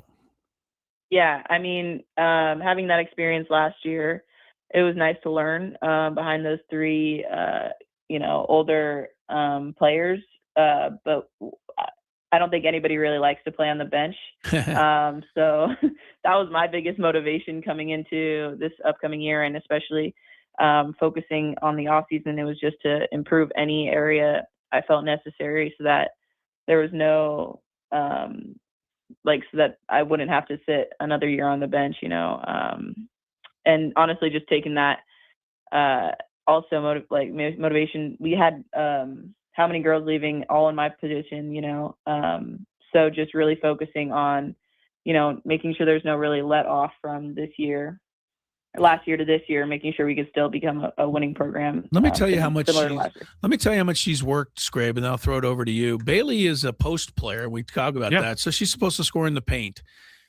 She does not want you to not give her the ball, though, when she's open at the 3-point line. And she hit one last night. She finished conference play 14 for 29. Whoa. From the arc. It's almost 50%, Bailey Barnhard. Not bad. And I know you're not going to crow about yourself, but I'm a crow for you. That's pretty good. We're talking to, that is very good. We're talking to Bailey Barnhard here on 97.3 The Fan, and she joins us from the SDCCU fan hotline. It's not big bank banking, it's better. I have two questions. One really quick. Since you play the post, are you doing a lot of Kareem sky hooks? Is that part of your game? Step back jump. I'm more of like a fadeaway kind of girl. Oh, see, that was always the cool thing. I wanted to be like Kobe and do the fadeaway all the time. She can do it. But winning the Mountain West Conference tournament for your team is going to make sure you all get to go to the NCAA tournament. And knowing that that's probably the way in, does that put more pressure on your team to make sure you get there? Yeah, I mean, right now, the focus is really just taking it game by game, and that starts with Sunday. And so just focusing on whoever we play on Sunday, and then going from there to Monday and then Tuesday is really where the focus is at. But just the bonus of being able to go to the March Madness tournament if we were to win on Tuesday, makes it all much sweeter. Bailey Barnhard is with us from the Aztec women's team, and she played Del Norte High School, for those in the North County, San Diego kid all the way. I want to ask you about Stacey Terry Hudson. I don't know if she's listening, but you'll probably say nice things. She's going to be named the Coach of the Year when they announce this. And by the way, if they don't give her Coach of the Year, we're going to have an investigation, for heaven's sakes. To go 19-1, talk about what drew you to her program and just her as a coach. I think she does a really good job of being tough on you guys when she has to be, but more than that, she's a friend and kind of a mentor, as opposed to some coaches that are far more distant from their players. Would you agree? Yeah, 100%. Just being able to have somebody that we can talk to about non-related basketball stuff, is really impactful. And it's the reason why a lot of the girls, including myself, chose to come to San Diego State. Just to have that, family feel at a place, for other people far away from home, but for me pretty close. But just having that is really nice, and then on the court, she just has really implemented, especially this year, being more involved, the fundamentals that, have made it really crucial in certain times of certain games, when it's on the line, where you could see summer work or spring work from last year coming into play. And it's just, comes from the coaching staff. Talking to Bailey Barnhard here on 97.3 The Fan. Last time you were in here, we did something very fun.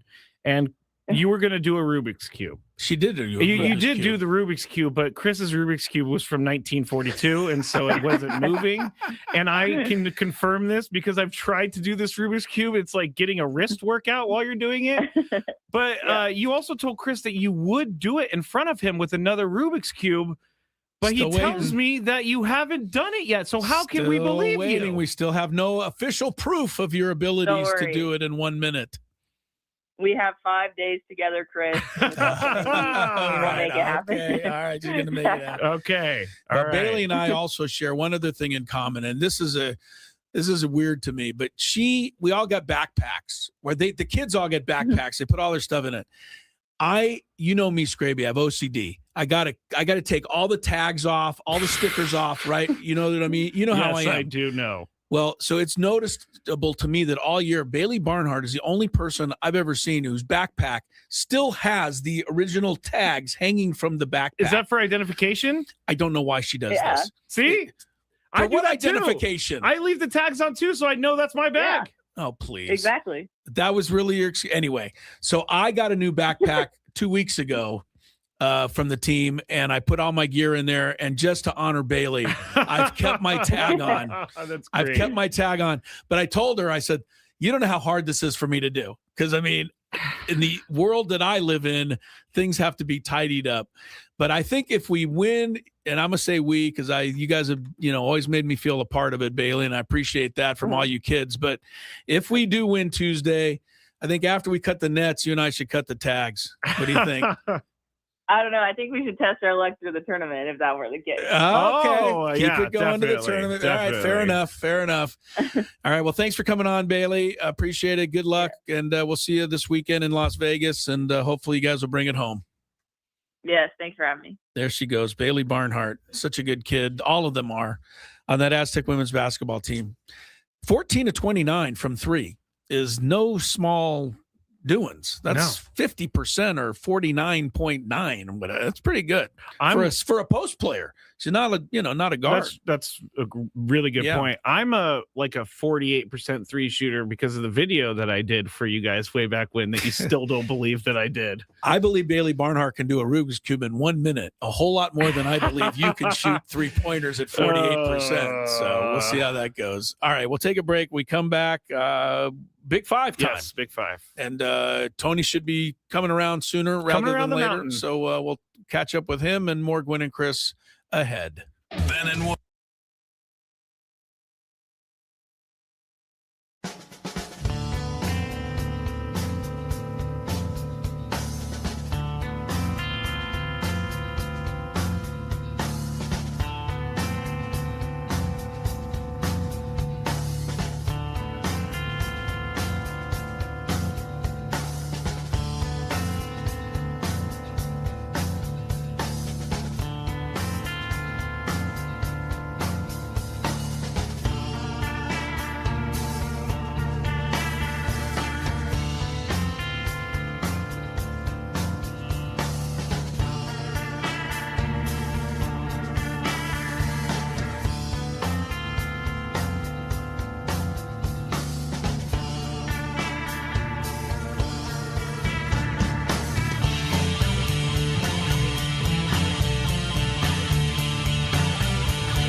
Barnhard, good work on the interview there.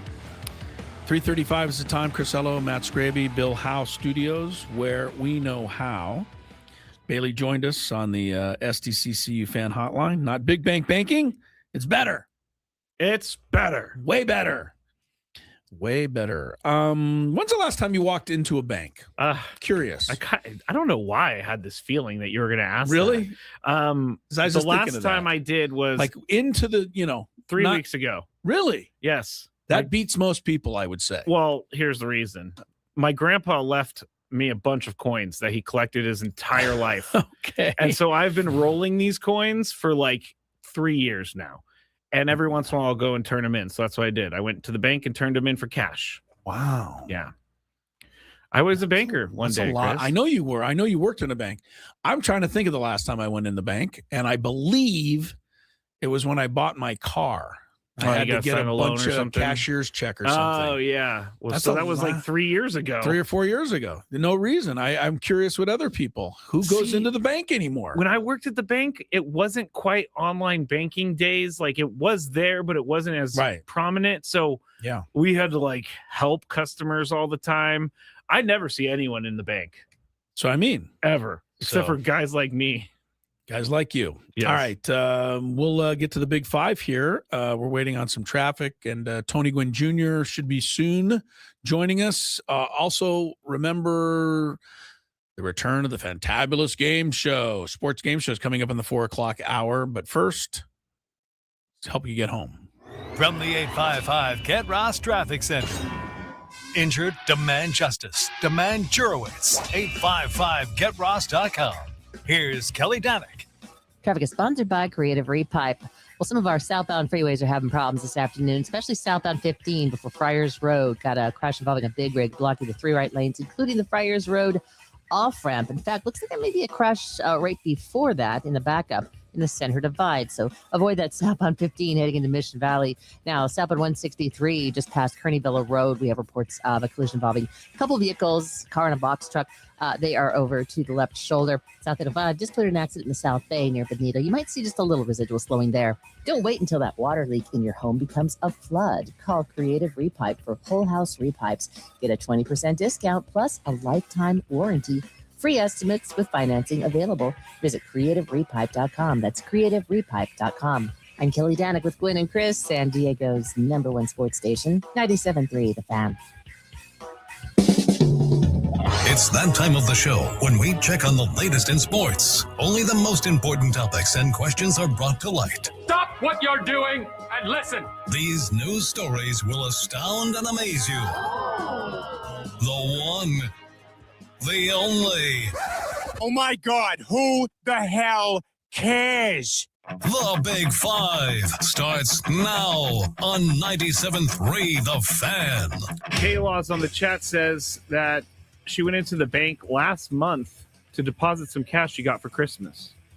You can do that at the ATM. Yeah, the ATMs are awesome now. You can put in any cash you want. It just counts it up. It's not how it went when I was a banker, Chris. I remember, yeah. You remember when you used to, well, I did, because when I did the basketball refereeing, we now get paid online. But back in the day, you used to get a separate check from each school. Yeah. So I would take. Gosh. You remember that? But I mean, that's crazy, though. I know Each it was. school? I know every school. So you'd get like 12, 15 checks, but you can go to the bank and just put it in the ATM, all 15 at once. And somehow that calculates it and spits out how much money you got. Kayla's also says It's she's really scared awesome. of the ATM eating any money and not crediting her account. But here, I'll tell you this. When you balance the ATM, you realize that you're over like $80, and then one person comes in and be like, I didn't get credit for $80. Yeah, I know what you're saying, but I think that's a long shot. It is I a think long you're shot. pretty safe on the. It is a long shot on that. Tyler Glasnow, Dodgers gave up 3 runs in 2 innings today. Dodgers beat Mexico 7-5. I bring that up because that was a great performance compared to the one that Rory Sasaki turned in Roki the other day. What did he give up, like 5 runs and a grand slam and didn't get anybody out? It was a bad outing for him. Man. But I don't think it means anything. It means something to me. Well, we did bring it up because you said it to our group text, and we did bring it up as a way of being happy yesterday. A little moment of happiness, yeah. All right, let's get into Number it. 5. And with Team USA's baseball set to start their World Baseball Classic aspirations, the hype is real for Team USA fans. All right. Some have even compared this group to what the Dream Team was in '92. No. So, they still have to go out and they still have to win the tournament and all that stuff. Is this Team USA the baseball equivalent of the Dream Team? No. And I'm gonna. And, oh, sorry. Go ahead. Well, I was just gonna say. We can go too soon. We can go player for player, and I think this Team USA team has equally the superstar power that Dream Team did. Aaron Judge. Here's the Dream Team roster. Okay. Michael Jordan, Magic Johnson, Larry Bird, Scottie Pippen, Charles Barkley, David Robinson, Patrick Ewing, Karl Malone, John Stockton, Chris Mullin was the worst player on the team. They're all in the Hall of Fame easily. Here's the other big difference, I would say. The Dream Team won every game by 50 points. Okay, that's a fair much point. of a Dream Team as this World Baseball Classic roster might be for the U.S., I think the Dominican Republic's roster rates pretty close to it. You start comparing position by position. I mean, you've got Vlad on the DR. You've got Soto. You've got Manny. You got Fernando.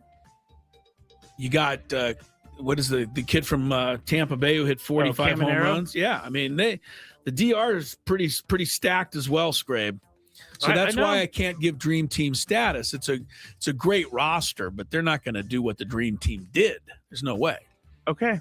You sold me on this. All right. Because originally I was going to say, yes, it's the baseball equivalent of the Dream Team. Because you got guys like Aaron Judge, Paul Skeens, Tarek Skubal, Bobby Witt Jr., Bryce Harper, Cal Raleigh, Kyle Schwarber. It's good. You got guys up and down the lineup, and somehow Paul Goldschmidt made the team, but that's besides the point. You know who else was on the U.S. Dream Team that I did not name was Christian Laettner. I remember him. The one college player they put on there, and he just carried water at the end of the bench. I was going to say, how much did he participate? I don't think not too much. Who are you going to take out, you know? Hey, Barkley, sit down. We're going to put Laettner in. No, not going to do that. All right, you successfully swayed me.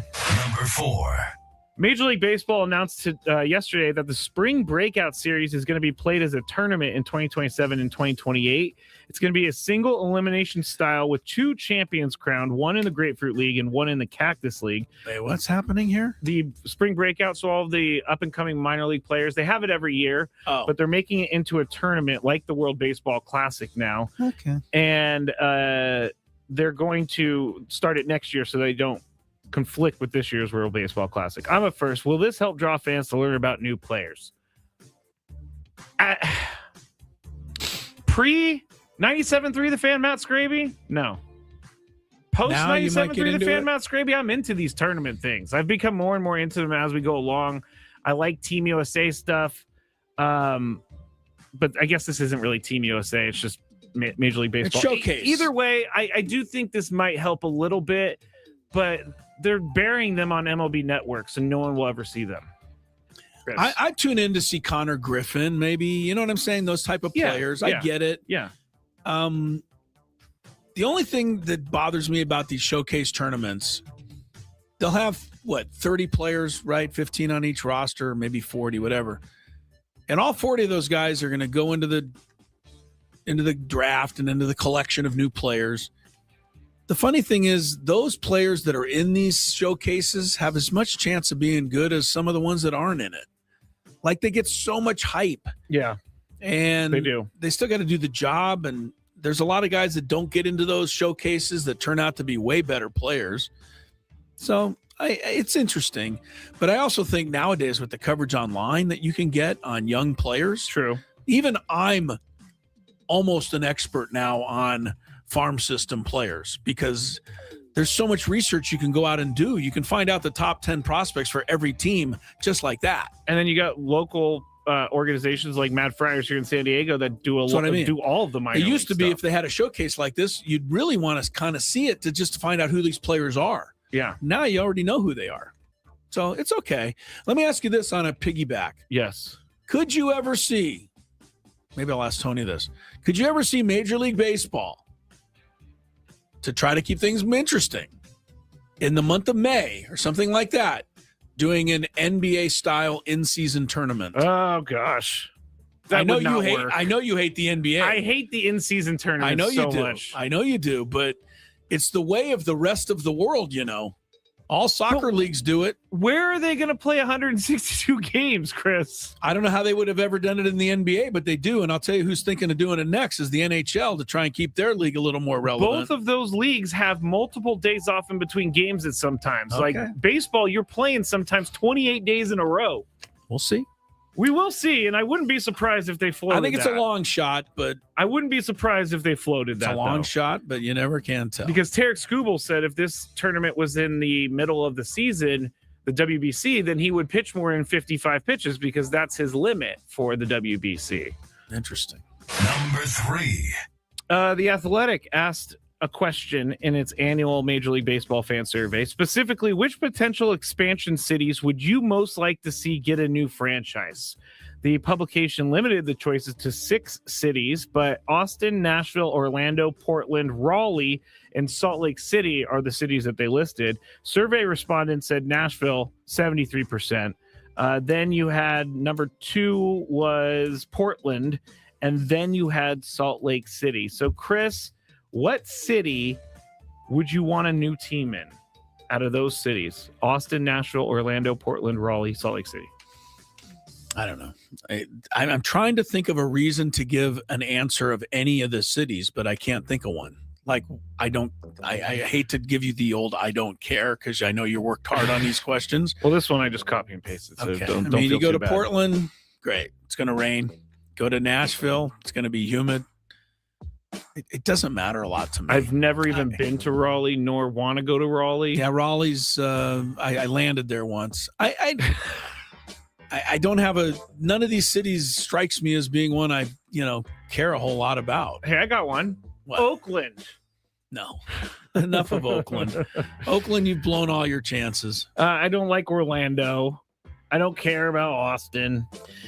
Florida baseball has not been too successful other than That's a great the Marlins point. and the Rays are pretty decent on the field, but they're the 2 worst franchises when it comes to fan bases, aren't they? And why is Salt Lake City all of a sudden this place where everybody wants to go to start a franchise? I don't get it. Like, I've been to Salt Lake. It's a nice city, but it doesn't scream baseball to me at all. At all, Chris. If I got to do a top 3, Salt Lake City would not be in it either. I know why. Number 2. Don't go there. I was trying to I don't want to upset people. Okay. But I don't care for Salt Lake City too much. There's got to be other cities. Portland. I'll go Portland. I'd Portland. rather see a team in, well, never mind. I was going to say Las Vegas, but duh. The A's are going to Las Vegas. There will be one. What a dummy I am sometimes. Yeah, you are. A New York lawmaker, assembly member Tony Simone, is proposing a bill to allow, quote, sip and stroll outdoor drinking zones in New York City and other municipalities during the World Cup this summer. Oh, so you can drink while you're walking around. While you're walking down the street. No, any law that allows people to drink more is fine by me. That's what I live for. Just let people get drunk and act the fool. This would let businesses with liquor license sell drinks or consumption on the street within designated areas.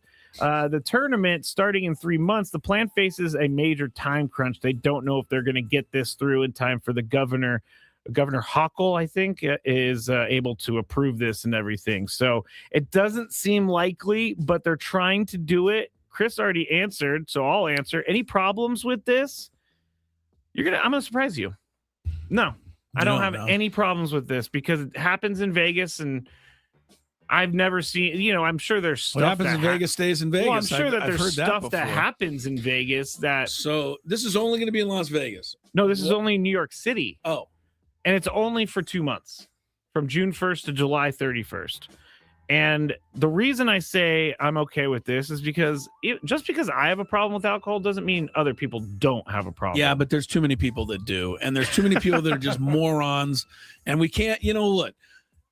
Can I just say in general, this does not apply to all of you soccer fans out there. Uh-oh. But in general, soccer fans are just absolutely off the chain when it comes to their teams and supporting their countries.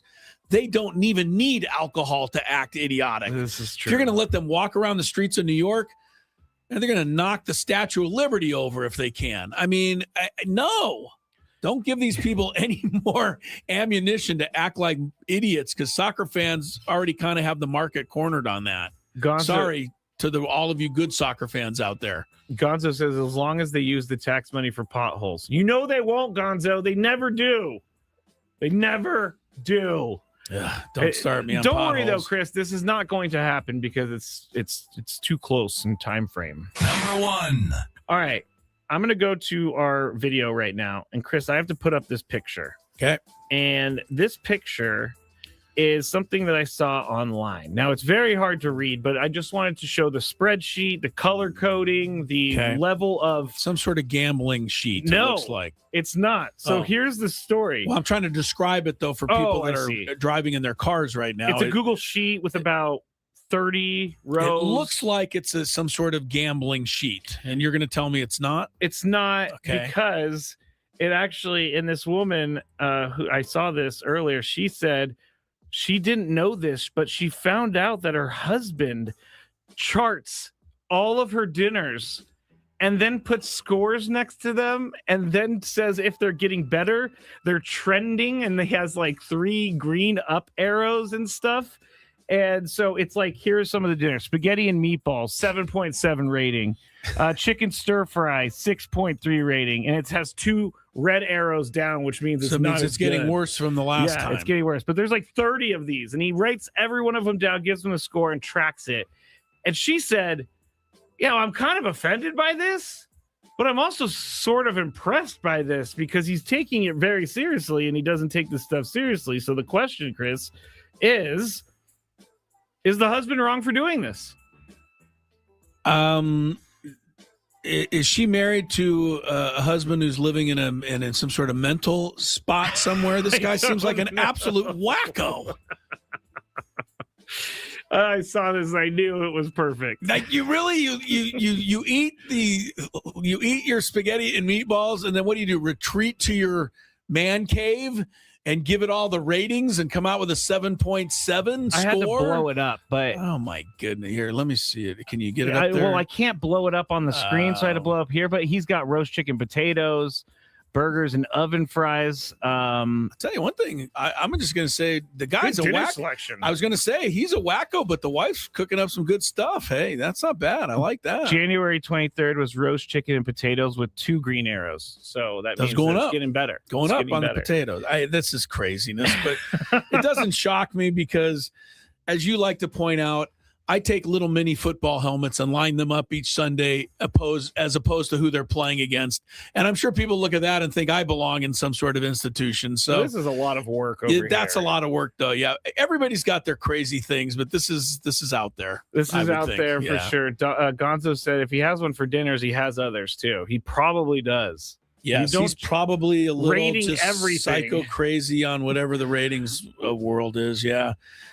Get a haircut. That's an 8.3. And by the way, what the hell makes a 7.7? You know, I don't know. I don't know either. It seems like such a weird ranking. It is a very weird ranking. Are you sure this guy's name is not Cynthia Freeland? And she's giving the old, I believe that Patrick Mahomes will score 19.674 points in fantasy this weekend.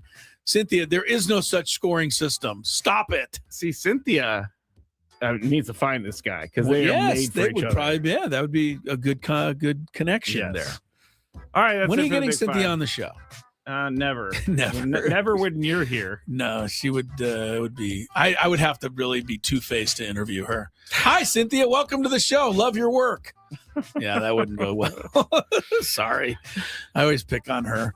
That's okay. Many people pick on me. 4:00, Chris versus the fans. And Tony's back. Tony returns. Fantabulous Sports Game Show's not too far off. Don't go anywhere.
It's numero uno in sports. That's thanks to all of you out there. We appreciate you. And we head into the 4 o'clock hour. Chris Ello, Matt Scraby together. Bill Howe Studios. We Know How, also known as the Odyssey Palace. Tony Gwynn Jr. has arrived at the Peoria Palace after today's Padre 2-2 tie with Great Britain. Anthony, welcome. Good to be chatting with you again, sir. What's up, gentlemen? How are you? Well, we're good, and I don't know that you were reading the exchange earlier between Scraby and I, but Fantabulous Sports Game Show is returning today, and I know that's something you always look forward to. Oh, indeed. Putting a beating on Scraby here at the bottom of the hour. What happened in the last game? I know. Did I collapse? You blew it somehow. Yeah, you did collapse. I don't remember the topic. I don't either. It's been a while since we played, but we will have losing NCAA basketball teams? I don't know. Okay. I think you won the first 2 though. I won I think 2 it's this back year. to 2. Tony's won the last 2. Okay. Speaking of 2-2, that was the score today, Tony. Always good to see a baseball game end in a tie. First of all, what is Jazz Chisholm doing on the Great Britain roster? That kind of caught my eye. I didn't know he's from the Bahamas, I guess, huh? Right. If I'm not mistaken, that was considered a part of of Great Britain until like the 90s, maybe. So good enough for government work, and they just put Jazz on the team. But he had a home run today. Let's talk about Musgrove first, and then Randy Vasquez second. Tony, just a quick thought on those guys today. Joe was as expected, and I think first inning he was kind of trying to get the feel. Second inning, he was much sharper. You started to see the shapes, and the velocity was up as well. It was his first start back. We'll see if that's something that maintains. I mean, he was upwards 94, 95 most of the start. Yeah. And the thing was, he gave up a run, but I think it was very typical Joe. When we've seen him healthy on nights he doesn't have his best stuff, he kind of he figures it out, and you can see him kind of working through some things out there. Basket was perfecto. He really was super impressive.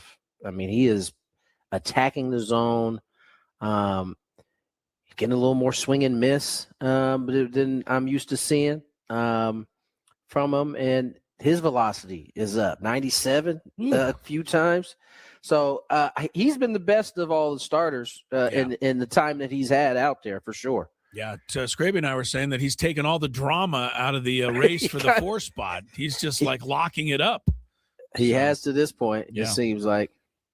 All right. One last thing that Scraby and I both wanted to know before we get into Chris versus the fans. How did the Tony Gwynn scorecard look by the end of the game today? The Padres played a bunch of guys I've never heard of and then replaced them with guys I've really never heard of today. So you and Dave had to be hard at work trying to keep the score sheet straight. That's what it looked like a little bit, just to kind of show you. You got a lot going on. Wait a second, let me see. But the difference. Let me see, Tony. I missed it. I want to see it here.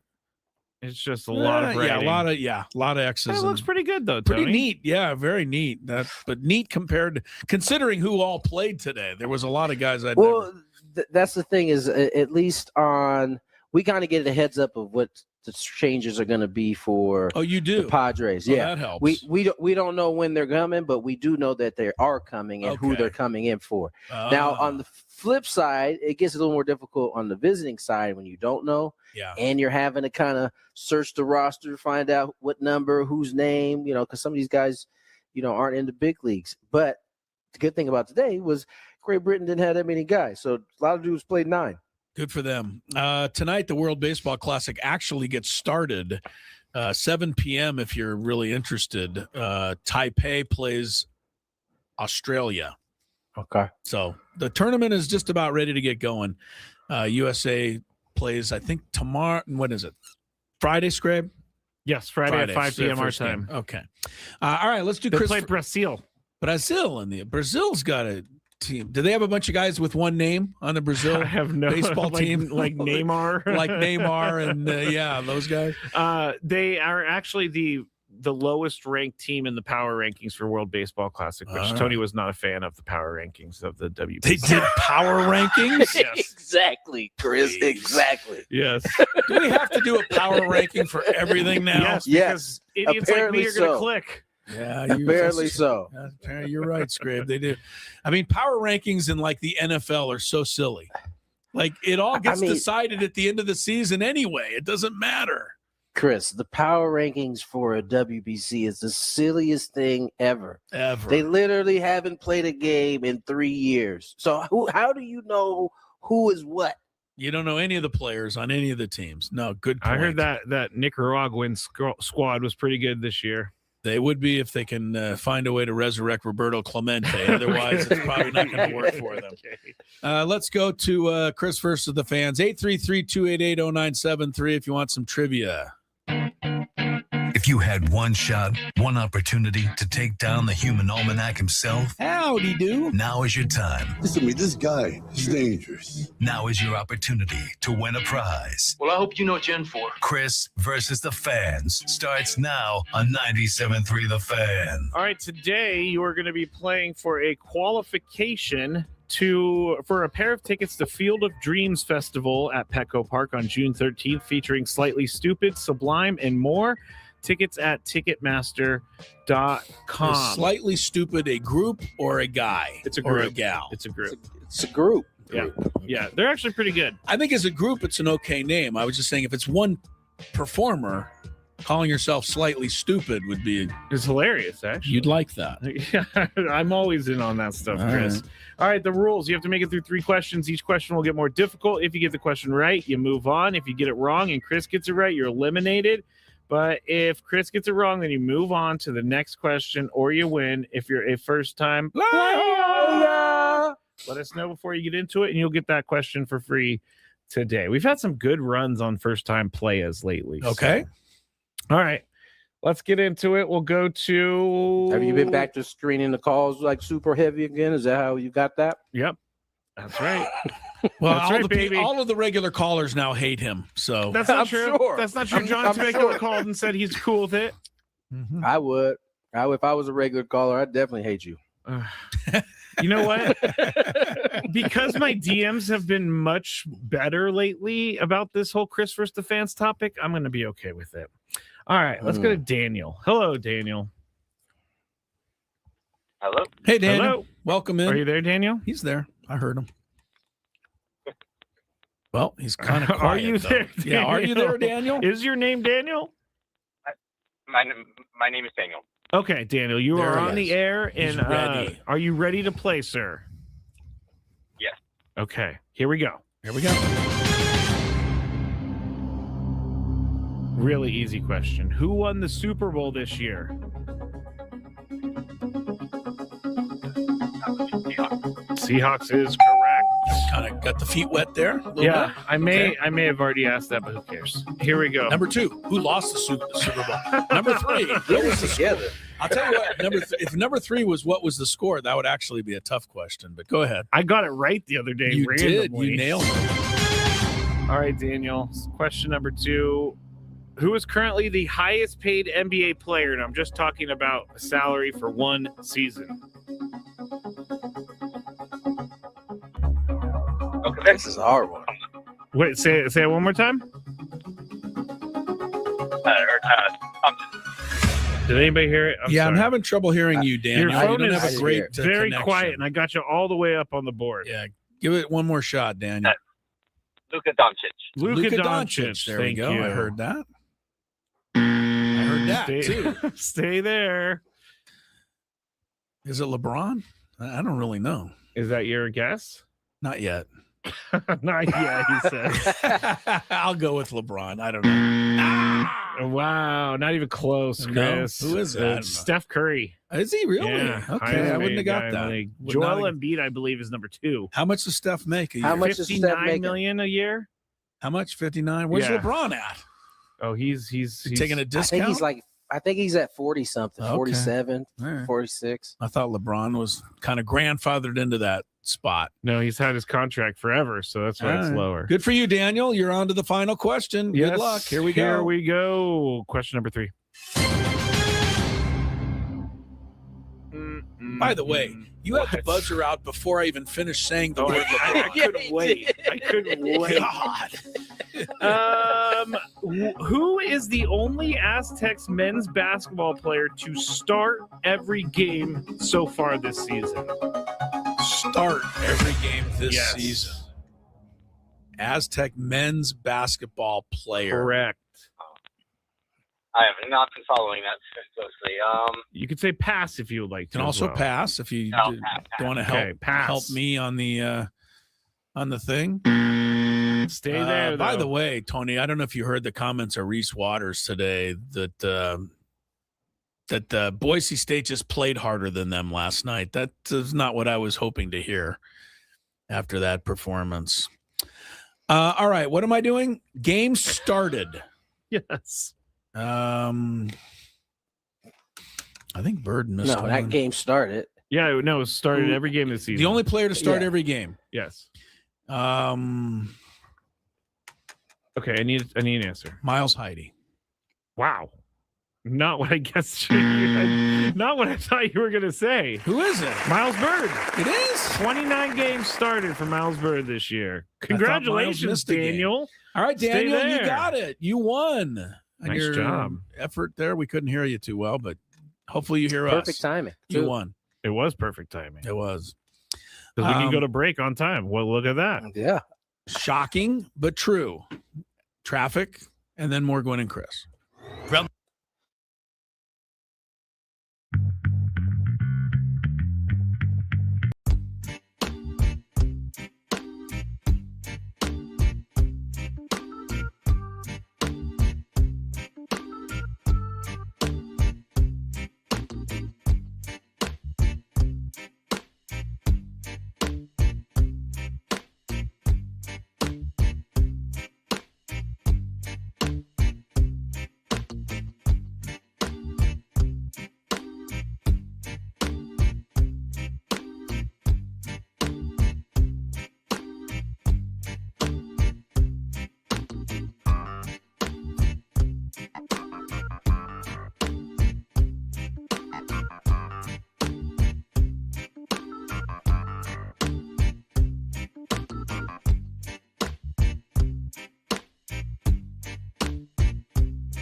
the time. Gives you guys about 10 minutes, the two of you, to prepare for the return of the Fantabulous Sports Game Show coming up at the bottom of the hour. Gwynn and Chris on 97.3 The Fan from the Bill Howe Studios, where we know how. Biggest fan will be announced at 5:30, just after 5:30 today. Quick baseball note, not great news for the Reds. Hunter Green, MRI on a stiff right elbow. The only reason I say that's worrisome is because Green has had quite a few injury issues already in his young career. But when he's pitched, been pretty good, especially last year, 7-4 with a 2.76. Was on the IL, though, twice last year. I didn't get a chance to hear your thoughts, Tony, on Profar. We talked about it, Scraby and I, earlier. I know you did yesterday, but just knowing Jurickson, it's just it's a hard pill for, I think, us and Padre fans to swallow, even though he's now a Brave. Because we like Jurickson so much, and I just hate that this happened to him or that he did it to himself. You got to say that way because he has to be responsible.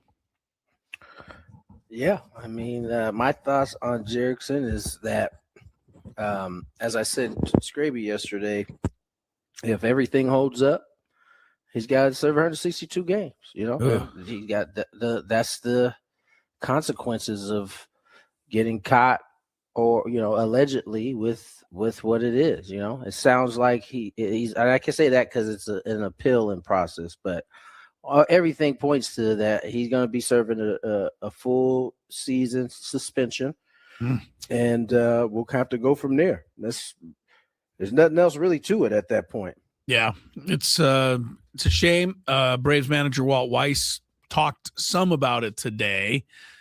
Mostly dancing around the question, but I mean, trying to sound like he still kind of supports Profar, but at the same time, understanding that, you know, the rules are the rules. And Walt Weiss chose mostly to talk about the fact that somebody's going to have to step up in Jurickson's absence. One football note, Stephon Diggs, hope you enjoyed your time with the Patriots because it is coming to a close.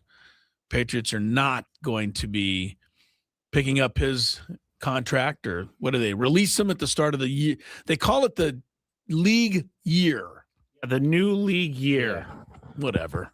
The NFL is so self-important. Whatever. Yeah, well, the NFL is so self-important now. They just got to change the calendar now. Doesn't everybody the new have year this? starts on March 12th or Don't something. all sports have this weird year? I don't know. Whatever. NFL. This is a Crazy. very strange thing for you to be upset about. I'm not really upset. I just Okay. it's just another example of the NFL, you know, like they're more powerful than the actual world calendar that we all abide by. Well, businesses don't run, they run the fiscal, or there's another 12-month period. Oh yeah, federal fiscal year from October 1st to September 30th. So there are two types of years, Chris. We just go by one in public. You said Society. that you said yesterday that you thought Dolphins should go jumping all in on trying to get Kyler Murray. Yeah. I'm with you. Tony, your thoughts on Kyler Murray? Obviously, Tua is going to be released. We know that. Kyler Murray, now we know he's going to be released. I think it's a good fit. Wouldn't it be? Wait, who's the coach there now? I can't remember. I don't know. He's a Green Bay Packer guy. Yeah. I really don't can't remember his name. I mean, all right, so Mr. No Name. Did we know what side of the ball Jeff he came in from? Oh, that's right. He was a Offensive defensive guy, I believe. Yeah. defensive guy. Yeah, I don't know. I was going for like maybe he's like a Matt LaFleur disciple, and who I didn't believe in at first, but has kind of made me a believer in him a little bit now. Yeah, maybe that's you hope for, but yeah, I like Kyler Murray there, dude. I think it does seem like it, for whatever reason, I could see him in a Dolphins uniform. Me too. I said at the very beginning that the Dolphins should just send Tua to the Cardinals, and the Cardinals should send, Murray to the Dolphins. See if they can't figure it out. I think the Dolphins would get way the better of that deal. Frank Smith. Do the Cardinals want Tua? No, I don't think so. Anyway, I think Bobby Slowick is the new Dolphins offensive coordinator, and he doesn't have great credentials. What's his credentials? Well, let's see. Let's see if the story will pop up here. Slowick was the Dolphins passing game coordinator last year. That's not exactly great. No, he's the Texans offensive coordinator before that. But last year he was the senior passing game Thank you. coordinator. That's a big step up. Don't you take that senior away from him. No, I won't. 2 years before that, he was the Texans. They got rid of him. Oh, gosh. They got rid of him because C.J. Stroud regressed under him. Well, he was 5 years with the 49ers. Before that, 5 bad years that the 49ers had probably when he was there. those are somewhat of the Jimmy G years. So, as you said most accurately on the Dolphins, taking a run at Kyler Murray, it's got to be better than Quinn Ewers. Like, really? Yeah. So, come on. We'll see. The one thing I will say about the Dolphins, though, they seem more committed this time around with this newer regime to building more of a base, trying to build from the inside out rather than the old regime, which would jump at Kyler Murray in a second and then not have anybody to block for him. So, yeah, that's true. I see, I've heard a lot of good things in the Dolphins just saying, you know what, we may just take a year and take our lumps, but we're going to try to build a little more structure. Now, Kyler's able to choose whatever team he wants, right? I don't know how that if he's released. If he is released, which they have to do next year, with Chris is upset about because it's a new fiscal year or whatever. Well, if you say next year, that would mean 2027. Oh yeah, he's gonna be released in the next NFL year. world. It's March 13th. Stupid. If he gets to choose wherever he's going, why wouldn't you want to go to Minnesota with Justin Jefferson? I would. I'm not saying. Sure, I would too. There's better locations for him. So, and I would think Justin Jefferson would be very excited to get Kyler Murray in the offense. I don't necessarily know that. Listen, Justin Jefferson was somebody who could get him the ball. He just wants the I think he'd be the first to tell you how much he miss my guy in Seattle right now. Sam Darnold. I think he did say he did. Kind of made things a little awkward there for a second. But. Well, things got so bad last year. I think he was rooting for Kirk Cousins to come back in Minnesota. It was really bad. So he probably was. Where's Kirk Cousins when I need him? Who was quarterbacking the Vikings there after J.J. McCarthy went down? It was not a Carson Wentz, and then there was that one guy who threw an interception as he was falling down. It was a pick six by the third string. It was a tough Max Brower or something. As bad as it was, Kevin O'Connell deserves a lot of credit. They still finished 9-8. That is crazy. They came back at the end. Kevin McConnell he's done a really good job as a coach. Kevin O'Connell. What I call McConnell? McConnell. You're going to get this age one day, Scraby, and names are going to flow out of your mouth, and you're not going to know what you're saying anymore. Kevin McConnell is going to really like Kyler Murray. Jeez. How do I not know that Kevin McConnell? Oh, wow. That was kind of funny. Okay. I'm just trying to stall. Let's get the break on time. You know what's good, Tony, is that we've had a lot of name screw-ups lately, and neither of them have been yours. So that's good for you. Be me. You're on a roll. Yeah. All right. We'll try a fantabulous sports game show. See if I can't straighten things out after traffic on Gwynn and Chris. Gwynn and Tony, you care to, Tony, I don't know where Tony went. Because Tony, I see the corner of his room. Oh, well, hopefully he'll be back shortly. Harbaugh. I'm not sure where he went. I might text him to see if he's okay here in a second. Hope he didn't. Yeah. Did you think he fell in the shower? I hope he didn't meet with foul play. You think he met with foul play in our commercial break? I don't know. I mean, he is in New York City. So. He's in New York City. It could be, you never know. All right, we'll just go forward. We're just going to go forward without Tony. I'm sure he'll rejoin us when he gets a moment. Everybody stare at that box in the top right corner because it's just the corner of his room. I'm going to look now. I'm kind of intrigued. Oh, someone says maybe he's in the bathroom. I don't know. He's been known to go there. As have all of us, frankly, but him more than most. Over under, Tony just forgot that he was doing the show. That's not nice. Yeah, so maybe that's what they're thinking. You know what just hit me, Chris? No. What if Tony went out to get like ice or something and he forgot his room key? That is something Very that well he possible. is more than capable of doing. Because he would never be gone this late, this long, with knowing that he was on the show. No kidding, man. We took a commercial break like 5 minutes ago, and he has not returned. I'm going to text him. Like, are you out in the hall trying to get into your room Say, right now? Everything okay? Oh, no. This Question is mark. scaring me. No. Did you hear back from Tony yet? No, I'm thinking something. I'm thinking he locked himself out. He doesn't have his phone because it's in the room, so he's down at the front desk or something.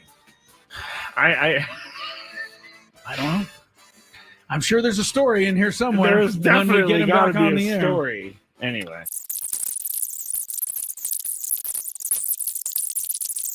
I was very concerned about Tony, and I took him off the screen because he's not back. I guarantee you he got locked out of his room. I don't think you're wrong, because that makes sense. But how far away is the lobby? Of course, the New York hotel, it could be one of those ones where you got to wait a while to get up to the... And he's just sitting lying. I don't know why I find this so funny, but it is. Well, it's funny to me. it's funny if he comes back with a funny story. Yeah, like it's I locked myself funny. out. It's not funny if he fell and hit his head somewhere Well, and we don't know where he is. Of course, That's not funny. Of course, that's not funny. He's obviously not with his phone because he hasn't gotten back to us. Has Tony locked himself out before? Not during the show, but I'm sure he has at one point in his life. Of all people, Tony would certainly seem to be one who would do it. Oh, August also says, or no, Clinton said, got to use the key card for the elevator too. So maybe he's just stuck. You can't even get down? No, you don't need the key card to go down. Okay. You only need those to go up. You should be able to get down to the lobby to say, hey, I locked myself out in New York City. But if we do, can you go to the Padre Hotel and knock on Tony's door? We don't know where he is still. No. Still hasn't come back. And I turned on It's his... been 20 minutes now. I know. Now I'm starting to get a little worried. Yeah. Where'd he go? What happened? I don't know. I We would don't call know- the front desk of the hotel, but I have no idea where they're staying. I don't know where they're staying either. And when you sent him a text and said, is everything all right? We have not heard back from him. He is still not back in his room. I bet you he is standing in line in the lobby as we speak. Trying to get his key back. Or a Someone key. said text Jesse or Dave, and It's really not a bad idea. Maybe at the next break, though. Yes. If we get to the next break, we got to text those guys so that they can go make sure he's okay. Because I don't know where he is. It's crazy. Dave Marcus is probably the one to text. We'll text Dave. Because he's, Jesse could be doing anything, but Dave's always there ready to go. You're trying to say Dave has a ho-hum life and he'd just be sitting around waiting for a text, whereas Jesse might be busy. Is that what you're... Dave's been doing this job for like 30 years. I don't see. think the what is the word I'm looking for? Never mind. All right. Well, there's certainly an explanation, but we don't have it yet. Text Scan. I don't know Scan well enough to text him. We're going to text Dave if this gets to the top of the hour, and we still don't have a Tony Gwynn Jr. sighting.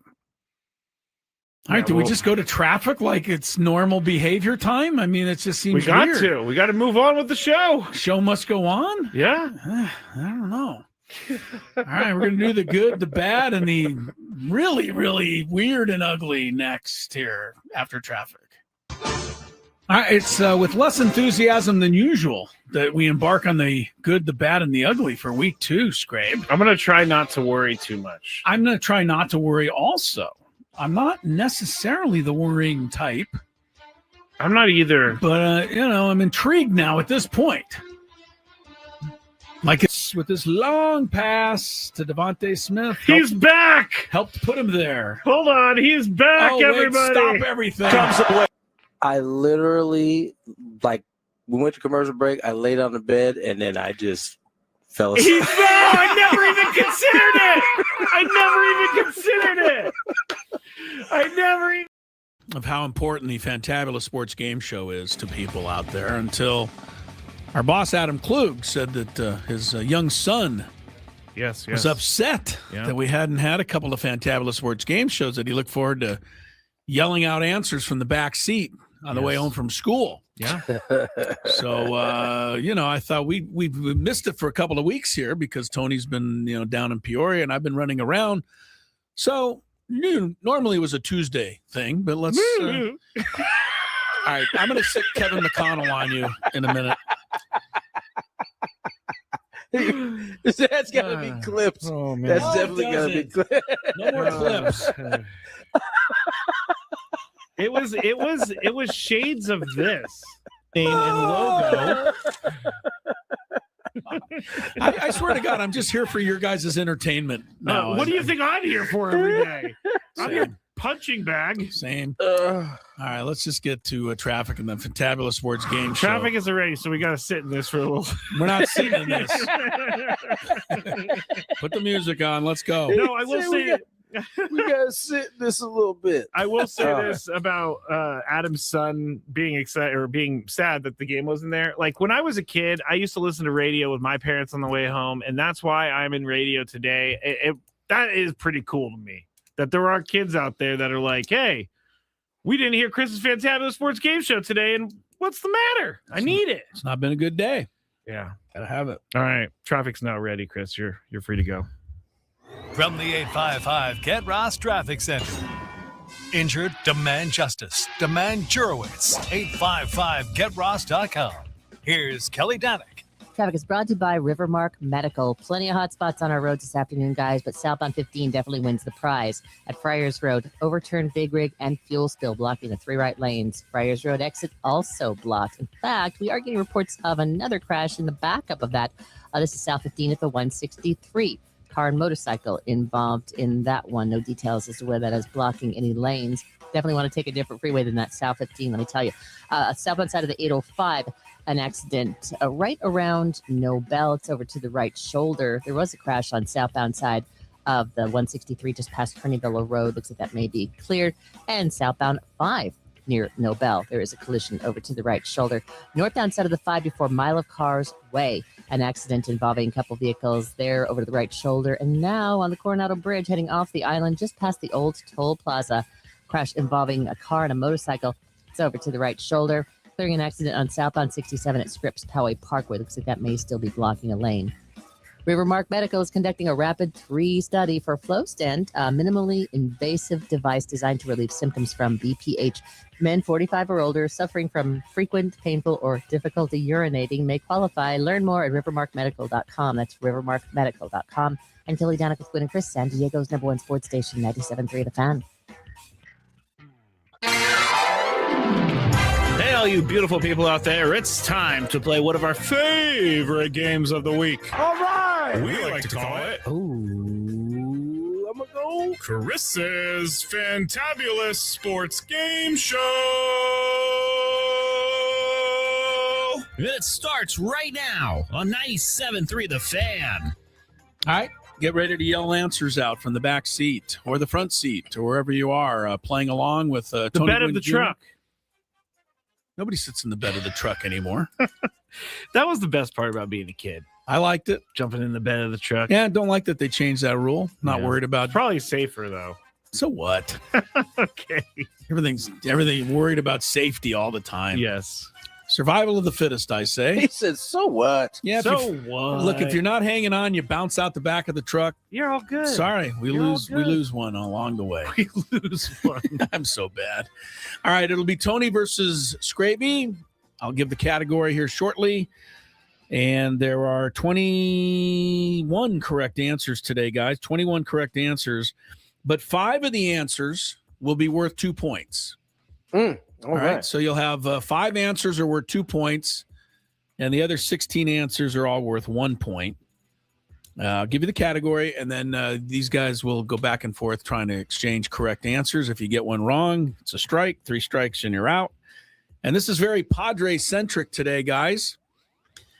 What we are trying to name today in the Fantabulous Sports Game Show is the 13 Padres who have won a Gold Glove with the Padres, and the 13 Padres who have won a Silver Slugger with the Padres.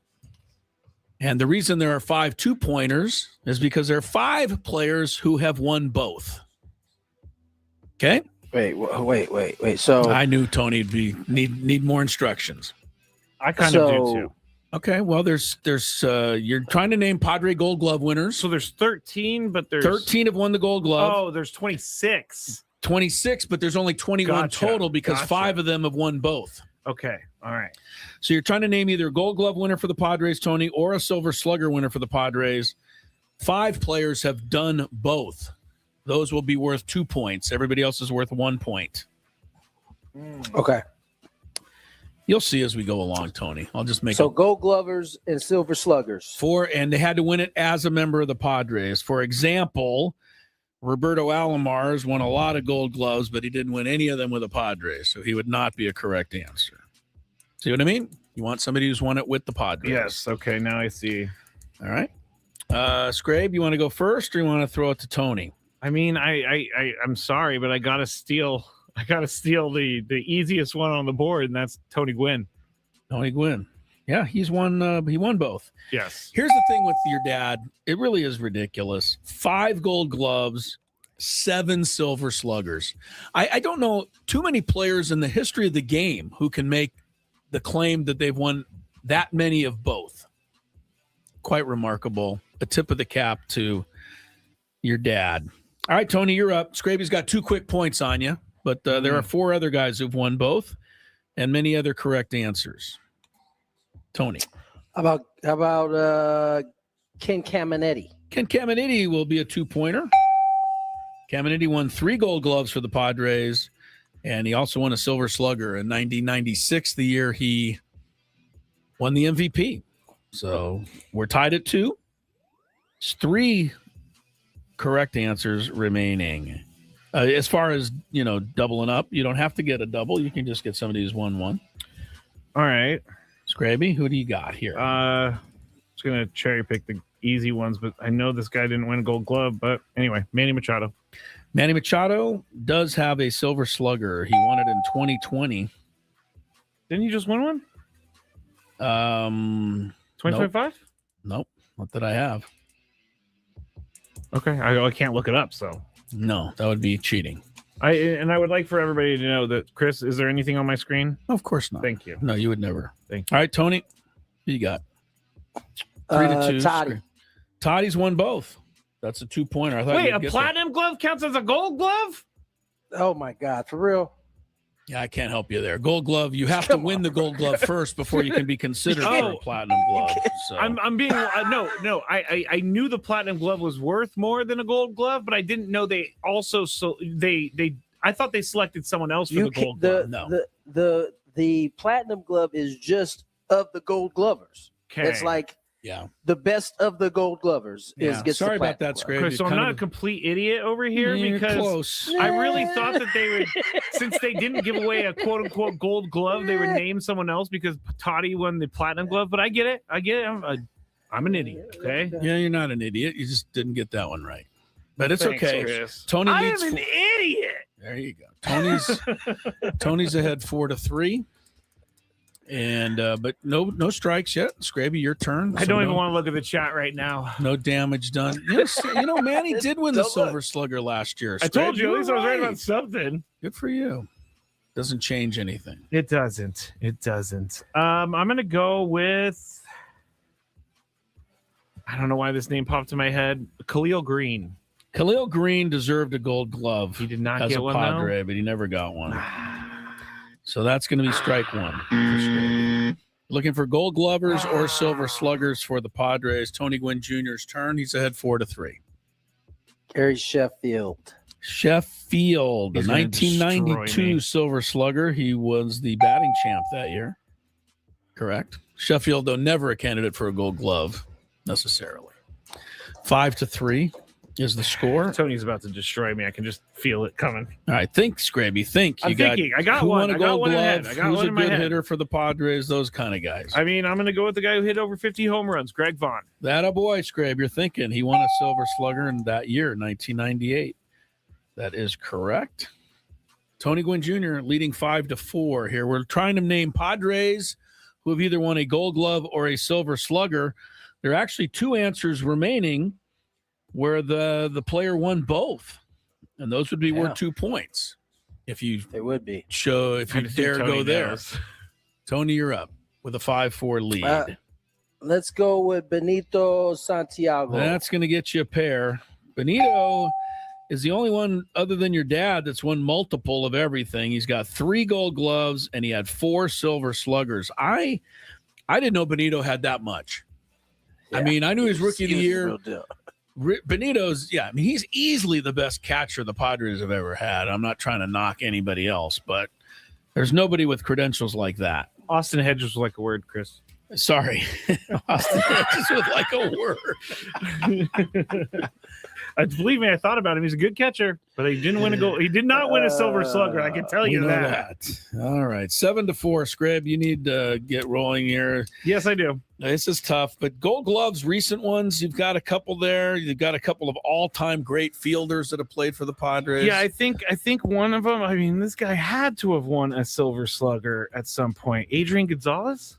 He did not. Oh my goodness! But he won a Gold Glove, so you're okay. Look at you. I never even considered it. Here. He won 2 Gold Gloves actually in 08 and 09. Wow.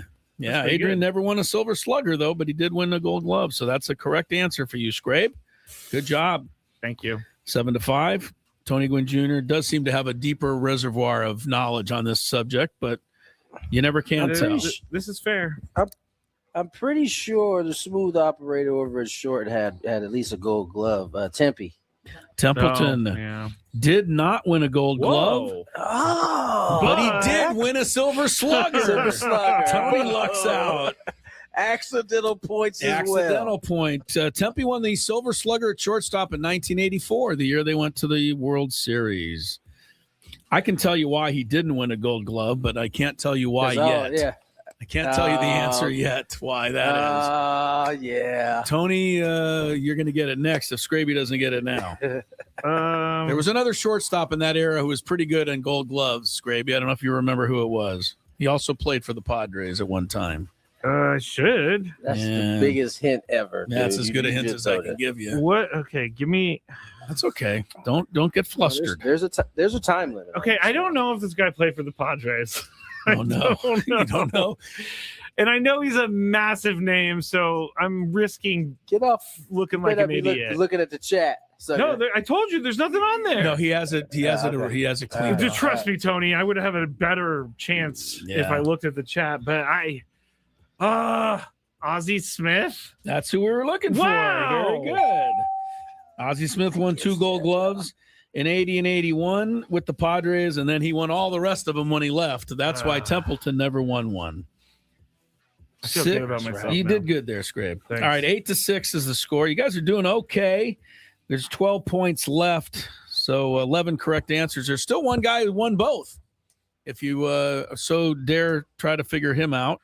We're looking for Padre Gold Glove and Silver Slugger winners. Tony's ahead, and it's your turn, Tony. How about Steve Finley? Steve Finley's good guess. He won 2 Gold Gloves, 95, 96. Finley could go get him in center field. That is correct. I believe Steve Finley also holds the honor, I guess, if it were. Didn't he play for all 5 teams in the NL West at one point? Yes, he did. I think he hit them all. Finley, good player. Oh, man. Came over from the Astros in the famous big trade they made with them one year. Caminiti came in that trade, Caminiti too, yeah. Yeah. All right, 9-6. Graby, go more recent here. Silver Sluggers, Gold Gloves. There's a couple big names there that you may remember. You'll certainly remember when you hear it. Well, looking for Gold Glove Luis or Arraez Silver. won a batting title with the Padres, so Luis Arraez. Going with the Luis Arraez for a Silver Slugger. That did not happen. How do you win the Sorry to batting say. title, but you don't win a Silver Slugger? You hit all singles, like most Luis Arraez haters would tell you. I don't know. He didn't win one. So that's 2 strikes. I thought that was 3, to be honest. Maybe. You got 1 left. Tony Gwynn Jr. with a 9-6 lead in the Fantabulous Sports Game Show. Padre Gold Glove or Silver Slugger winner, Tony? Man, Crime Dog had a pretty good year that season. I thought about him, but I thought he may be too old. One of the Silver Slugger winners? Is that a guess? Official? Yes. It is correct. I 1992. Trusted my gut. We interviewed him, and that's why I When he remembered went to him. the Hall of Fame, yep. Fred McGriff, 1992, got one Silver Slugger as a Padre. He got it the same year that Sheffield did. They probably should have had a better year that year. 10-6. Pitching. Scraby, you need a bit of a miracle here. There's one Hall of Famer on the Gold Glove list. On the Gold Glove yes, and there's the recent guys that I think you would get if you're just not clicking on Gold Gloves. There's a couple guys that won really recent Gold Gloves that we were pleased and proud of them for doing. Okay. There's also the player that won both that neither of you have come up with yet. Still on the list. We're looking for Gold Gloves or Silver Sluggers. Scrape. What time is it? Okay. It's time to lose, I have a couple, probably. Yeah, probably. Let me think about this for a second. Give me a second. Wait, who are you deciding between? Oh, you don't want to give Tony any help? No. Well, Tony doesn't need my help. He doesn't need any help. What's your mind doing? I like to know what's going on. Well, my mind is turning there. My mind is thinking Hassan Kemp. Did he? No, he can't hit the high fastball. One could have, but there's Gold Gloves and Silver Sluggers. Remember. Hassan Kemp. Yes, you want a Gold Glove. He did win one. You want a Gold Glove. Very good, Scrape. 10-7. You're on the board. I mean, he was named the assist from utility Chris. player, was he not? He was the utility player. Yes, Gold Glove winner 2023. Tony, to keep it going, I need you to get the guy with two, Tony. I expect you to have this one. The guy who always won both as a Padre, Gold Glove and Silver Slugger, that you haven't named yet. Tony's not having it right now. You don't have to answer him, but you have a comfortable lead. Got both, huh? Got them both. Gold Glove, Silver Slugger, the only other guy you haven't named in that category. Your dad, Benito. Can you say how many just Silver Sluggers are available? Sure. There's 1, 2, 3, 4. Gold Glovers, there's 1, 2, 3, 4, 5. Dang, who am I blanking on? You're right blanking. now? It happens. It happens even to the best of them. It's brutal. Did Juan Soto win a Silver Slugger when he was with the Padres? He did. 2023. I could not figure it out. They gave him a Silver Slugger. You know what? They handed it to him. Yeah, they gave it. They're like, to him. oh, is your name Juan Soto? Yes, here's your Silver Slugger. Yeah. Sir. How many playoff games were you in that year, Mr. Soto? And Thank also, you very much. we're going to give you the Gold Glove just because. No, he's not the guy that won both, and you know that. No, he's not a Gold Glove candidate. All right, Scrape, you need one to stay alive here. You're looking for a Gold Glove winner. There's another recent one that you're going to kick yourself if you don't get it. Otherwise, I think you'd be. I don't think it's Eric Hosmer. A bit of a longer shot. Did we work together when this person won the Gold Glove? No, stop giving this dude hints. Yes, we did. Oh, We man. did. I'm going to go with, you know what? I'm just going to guess what I think might have happened, but who knows? Did Randy Jones win a Gold Glove? Randy Jones. No. I'm sorry. That's strike three. Play the music. Tony Gwynn Jr. is the official winner of today's Fantabulous Sports Game Show. I hate the snapping. Yeah, I like to see it. Hang on. Let me see. I hate the snapping. He does it well. He's kind of changed his style over the time. You know, he's got a lot of time to practice it. All right, here are the ones you missed because there's probably people out there screaming. I just Give me the two-time first. The two-person one first. I'm not. You want the two-person one first? Yeah. All right, I'm going to give you. He won them in the same year, 2012. He was a Silver Slugger and Gold Glove winner. He had one of the greatest seasons ever for a Padre. Chase? And he never did it again. Chase Headley is correct. Wow. He won both in 2012. Wow. The other Silver Slugger winners, number one is one of our all-time favorite second basemen. He's still in the organization. Mark Loretta. Mark Loretta got a Silver Slugger in 04. I got one from my phone. Right. What you got? Enzo Hernandez. No, he never won a Silver Slugger, but it's a funny name. 1983 was the very first Silver Slugger won by Padre catcher. TK, Terry Kennedy got one. Yeah. That would have been hard to come up with. The other Gold Glove winners, Here's the one that I know you're going to kick, Scraby. 2020 and 2022, the great Trent Grisham won 2 Gold Gloves. You may remember that. The other Completely forgot about that. Yeah, I know. The other 3, this one would have been hard. Greg Maddux won a Gold Glove with the Padres. That was during the time when he won one almost every year of his career. Mike Cameron got a Gold Glove with the Padres in 2006. And the other one, Hall of Famer Dave Winfield, got 2 Gold Gloves back in the day. Dave Winfield probably would have won a Silver Slugger, but they didn't have Silver Slugger before 1980. So there's that. All right. All right. Very good. You guys did okay. Loss. Tony wins. Yeah, but it was Another fun. loss. It was fun. Yeah, for you. I enjoyed it. Sure. I put the list together. You should see Get your how. weight up, Scrape. Get your weight up, son. Here, can you see this? Scrape on the. Yeah, we can see it. Let me show it. I want people to see. Well, I've described the effort that I put. This is how sheets of psychotic paper. I am when I put these together. Silver Slugger, Gold Glove. I have color coordinated on the guys that won 2. The one good thing It's is strange that I am that wacko about it. To format Loco. like that on a typewriter is really easy. So, But it's not so easy on an abacus or a whatever was happened before. No, a slide rule. A slide rule. More Gwynn and Chris happy hour next. Every group chat has that sports con. Now, you've been representing the Friar Faithful for a little bit here. Now you're out in the forefront. You mentioned family quite a bit. How important was it to get your wife Audrey on board with this? How long did it take you to get her in this direction? It took a while. It's probably taken years, but I don't know. We were on the same page for a long time. For a long time we thought there's no way this is possible, with our family and be able to move them across country and take them out of school and all that kind of stuff. But we talked to enough people.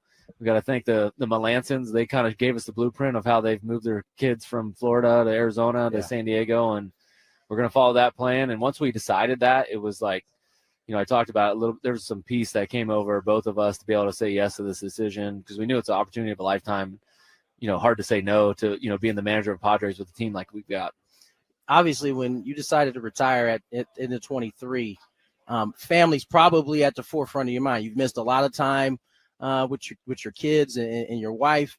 And now to fast forward to this point here, you're sitting in meetings at this point, interviewing candidates, and then however long later, what was the timeline in between you interviewing guys or candidates and then all of a sudden having your name in the hat? Yeah. Man, just to think about what my mind was thinking about 3 weeks ago was completely different than what it is now. Obviously I'm part of the organization and wanted to find the best manager for the Padres, and so I was in on some Zoom calls to start that process. And then we and I were just having conversations about who we thought were great candidates and how we ranked them. And we got done talking about it. And he goes, well, I think I got you at the top of the list.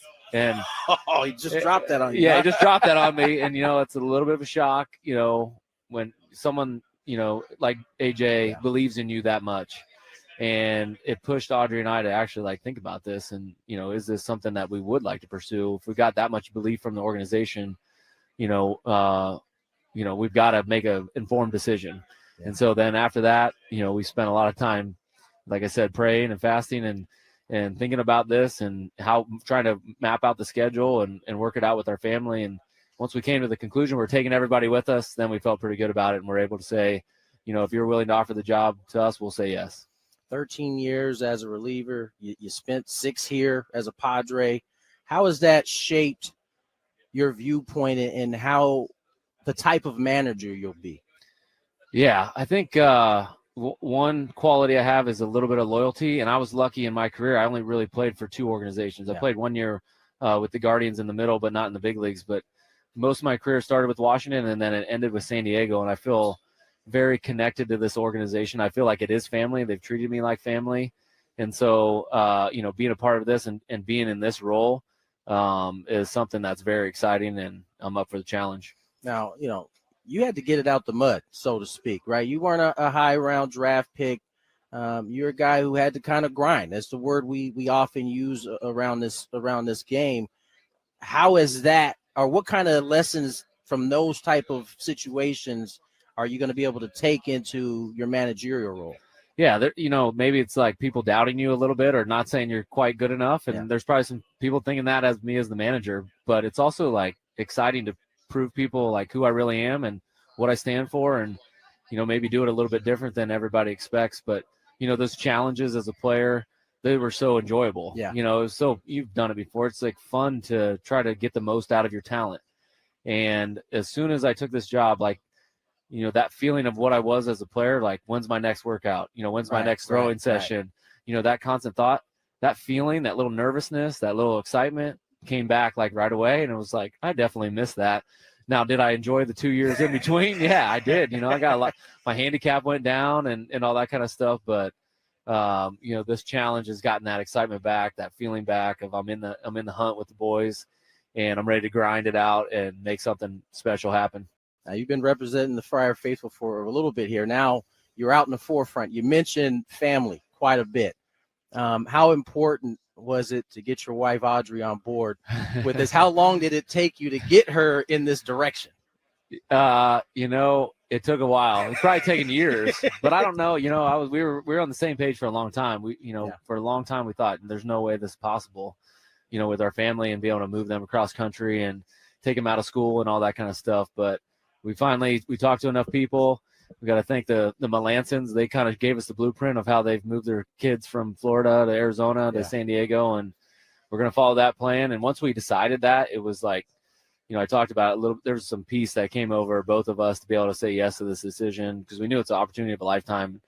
Hard to say no to, being the manager of Padres with a team like we've got. Obviously, when you decided to retire in the 23, family's probably at the forefront of your mind. You've missed a lot of time with your kids and your wife. And now to fast forward to this point here, you're sitting in meetings at this point. Happy hour time on Gwynn and Chris. Into the 5 o'clock hour we roll. Tony Gwynn Jr. prevailing over Mr. Scraby in the return of the Fantabulous Sports Game Show today. Happy hour is brought to you by GL Pools. They are the company trusted by thousands of San Diegans to keep their pools sparkling, swim ready, and expertly maintained. Call GL Pools now. Say radio. That'll get you a free month of service. I don't know how much Kelly Danick said at the last traffic report, but Scraby and I just looked out the window here. If you're on the 15 South, headed toward the 8, I mean, parking lot does not even describe it. I'm looking at is that because is the 805 still closed? I don't know. I'm gonna have to look, but I'm looking at a semi that's red, and it is in the same spot for the past 5 minutes. Yeah, it's not moving. 15 South, as you come up on the 8, forget it. Just get off the 15 wherever you are now, if you can, and find another way.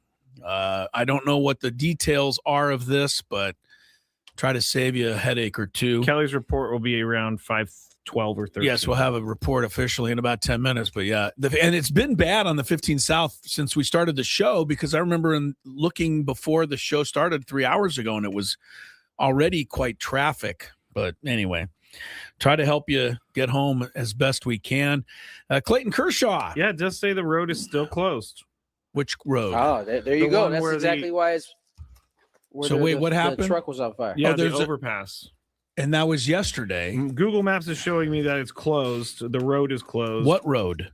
Wherever the truck was. On 805. 805. So that's affecting the 15 then, maybe. Because it's on the 805. It's right above Dave & Buster's. Gotcha. In Mission Valley. I do not like driving on that particular run of freeway off ramp or transition ramp, because I always feel I'm going to drive off the side and land in Dave & Buster's. Well, at least you're not the only one. Right? You're not the only one. You like I that? feel like that too. I know. I get scared, and I'm in control of the car, but I'm like, I know the people behind me hate me because I'm going slow down that bad boy. Tony's going. Yeah, I'm not speeding around that. Clayton Kershaw pitched for Team USA today down in Scottsdale, and was given a warm ovation from the Rockies fans down there. Kershaw did give up a home run to Mickey Moniak, but otherwise pitched okay. LCC right there. Kershaw's loving the Team USA thing. He has had a great attitude. He says, I want to pitch whatever, whenever they might need me.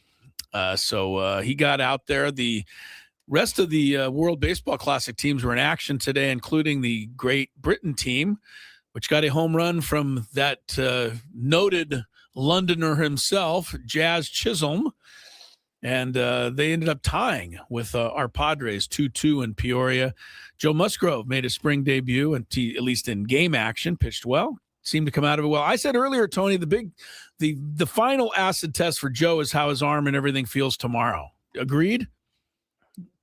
Yeah, I think he's well beyond that okay. now, honestly. Yeah. Because remember, if he threw 60 pitches today, he didn't just do that. Like he had outings in the backfield. He's faced, hitters there and some of those games back there. So I would assume he's beyond let me see how my arm feels the next day, other than like the routine that normally you have to go through as you make, pitches or as you build up. But yeah, I think he's in a good spot, man.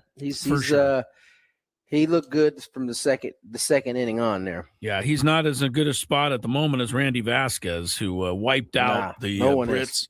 4 innings, 1 hit, 3 Ks, no walks. Wiped out the Brits. The British are coming. And Randy Vasquez sounded the alarm. Apparently, Revolutionaries needed Randy Vasquez. They needed him, man. He was on fire today. Randy's probably all but clinched that 4 spot. And I think I wouldn't go that far. You're still not giving it to him yet, huh? Okay. Opening day starter for me. Opening day starter for Scrappy. Tomorrow, Bueller. I think he's well on his way. Yeah, Bueller's supposed to go tomorrow, from what I understand, and that 5 spot's still wide open. Griffin Canning, according to you, Scrape, threw a little on the backfields today. Yes, yesterday. He's throwing fine. It's just, can we get healthy enough to run around and field his position? And they say, so.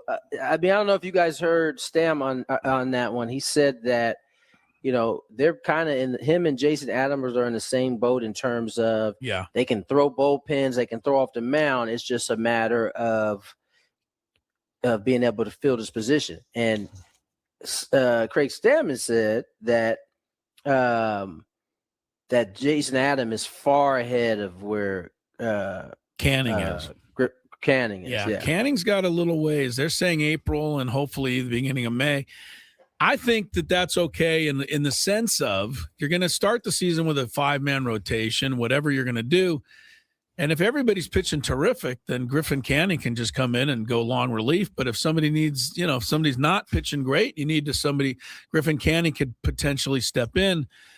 I like Walker Buehler right now in the 5 spot, Tony, and that's judging from a distance, right? I don't work out, with Ruben Niebla and what he sees, but it seems like Sears struggled a little bit. Gonzalez has struggled to get going. Tristan McKenzie, not sure how healthy. Marquez, I think, needs a couple more starts. We'll see where he's at.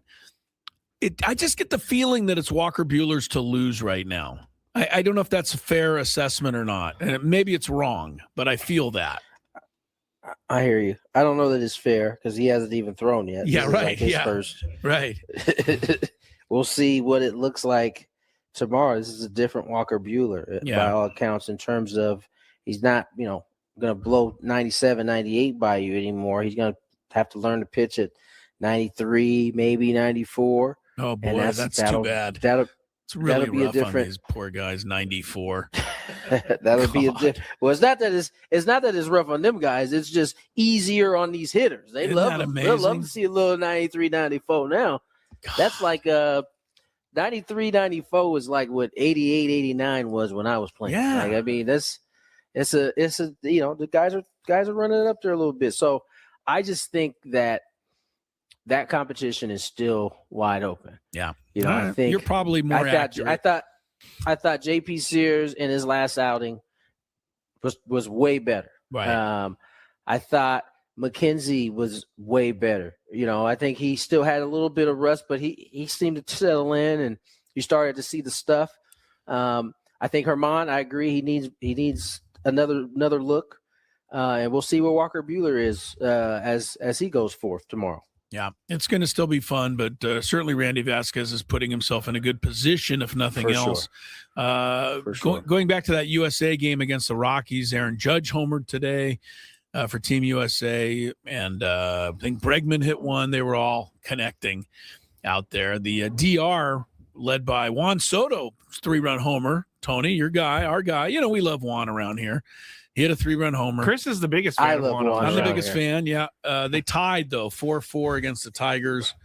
Manny went 0 for 3. Fernando was 1 for 2. Hey, you gotta watch out. You gotta watch out for Juan. I said that to you guys. He noticed he's talking about surpassing Ohtani. That means this dude is actually like he's dialed in. I'm telling you, it might be trouble. It's scary. Look, if it's a hitting contest, Juan Soto's going to win. If it's a catching the bus on time contest, Juan Soto's not as good. Real quick, you couldn't help yourself. I never can help myself. One more thing, Tony. Fernando's batting leadoff for the Dominican Republic, so all the Padre, analytic people are like, yes, and he should be batting leadoff for us, which is where he batted last year.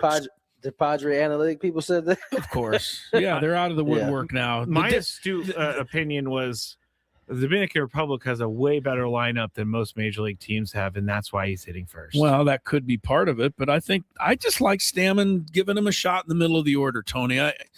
To me, nothing can be harmed by putting him in the middle for a while, and if it doesn't work, he can always switch back. That's what I think. Yeah. So I think Stam is going to do what he thinks is best, and for so sure. The Padre analytics folks out the woodworks, they're just going to have to deal with it too when it's all said and done.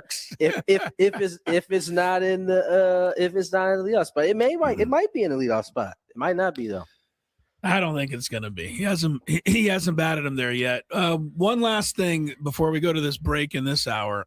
And then I want to go over ESPN's list of the top 100 ball players, which came out today. Excuse me. I know. It's that time of day, everybody. Hang on. It's that time of day, everybody. While Chris is coughing, I want to tell you that they opened up the freeway last night, but apparently, according to the chat, there was another semi that flipped over today. And that's why everything is backed up again? That's what they're saying, yes. Oh, boy. Yeah. It is. Listen, of all the traffic reports, you want to hear Kelly's coming up in a minute or two here. I know I wanted to throw the story out because I think this is a kind of a little relief in reading the story here, guys. First major development in months, but apparently they've finally arrested and somebody's pleaded guilty to all these charges. All of the athletes' homes that were robbed while they were on road trips. They finally found somebody. They arrested him. This guy has pleaded guilty to at least some of these charges. So I hope that is a step in that direction, because very scary, to think when these players all go on the road and their houses were getting burglarized. It was happening quite often there for a while. Hopefully they have a handle on that case. Good news for the likes of Mahomes, Kelsey, Joe Burrow. Many other athletes that got involved in this. Unfortunately, Bobby Portis of the Bucks and several others. So hopefully that is a good sign and a good step to getting that taken care of. And hopefully that's not one of those things that people try to start copycatting and stuff, because it's a little scary when you go out of town for sure as an athlete. All right, let's get that traffic for you. And then more chatting here. Chris Cello, Tony Gwynn Jr., the guy who's giving me a hard time sitting over there to my left. Huh? That's you. From the 855.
5:20. More on this traffic situation. Not that we're a traffic station, but today we are. I feel a lot of people are listening to us trying to get home, and we want to help you try to get there. The best way to get home is get off the 15 South. I don't care where you are. We just had somebody call in and say it's backed up from the 8 freeway to Mira Mesa Boulevard. That's about 12 miles, I want to say. Just backed up. So I'm getting flashbacks of when the freeway closed with that guy who was going to jump. Right. In Del Mar, and people sat there stuck for in that 6, traffic. 7, 8 hours that one day. Yeah. So just get off the 15 South if you can. Find any other way home. All right. Chris, Tony, Scraby, and ESPN came up with their top 100 players for 2026, ranking the top 100, Tony. Now, I know I mentioned this to Scraby earlier. The MLB Network does the same thing, but I pay no attention to that because Brian Kinney has some input into that list. So I don't listen to them. This is ESPN's list. So I thought, first of all, no Padre. Real quick. I don't know if you've talked about it yet, Chris, because usually you pick him up anytime he does something. Did you see what Rory had to say about John Rahm today? Oh my gosh! See, I actually got crazy about you last night, Chris, on the Scraby Show. What happened? You did because John Rahm. Oh, go ahead, Tony. Go ahead. No. Well, okay. I'll read you what it is. Rory McIlroy. I don't know if did you guys see John Rahm's comments about the World Tour? Yeah, DP World Tour. They want to make him play 6 events. Yes, I did. Rory McIlroy said it's a shame that John Rahm is the only live golfer player unwilling to accept the terms of DP World Tour deal to eliminate future fines. He brushed off concerns that the Spaniard might not be eligible for Ryder Cup turn. Ryder Cup team. Ryder Cup is bigger than any one person. But he was not a fan of John Rahm and his comments. Actually, let me go get the How dare Rory McIlroy butt into John Rahm's business like that? No, John Rahm. Rory's right. All of the players have agreed to this 6 tournament minimum except for John Rahm. Hey, blind squirrel finds an acorn. Rory finally got something right. Good for him.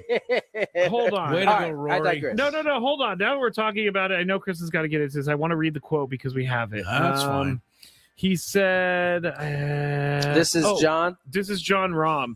I don't know what game they're trying to play right now, but it just seems like they're using our impact in tournaments and finding us and trying to benefit both ways. In a way, they're extorting players like myself and young players that have nothing to do with the politics of the game.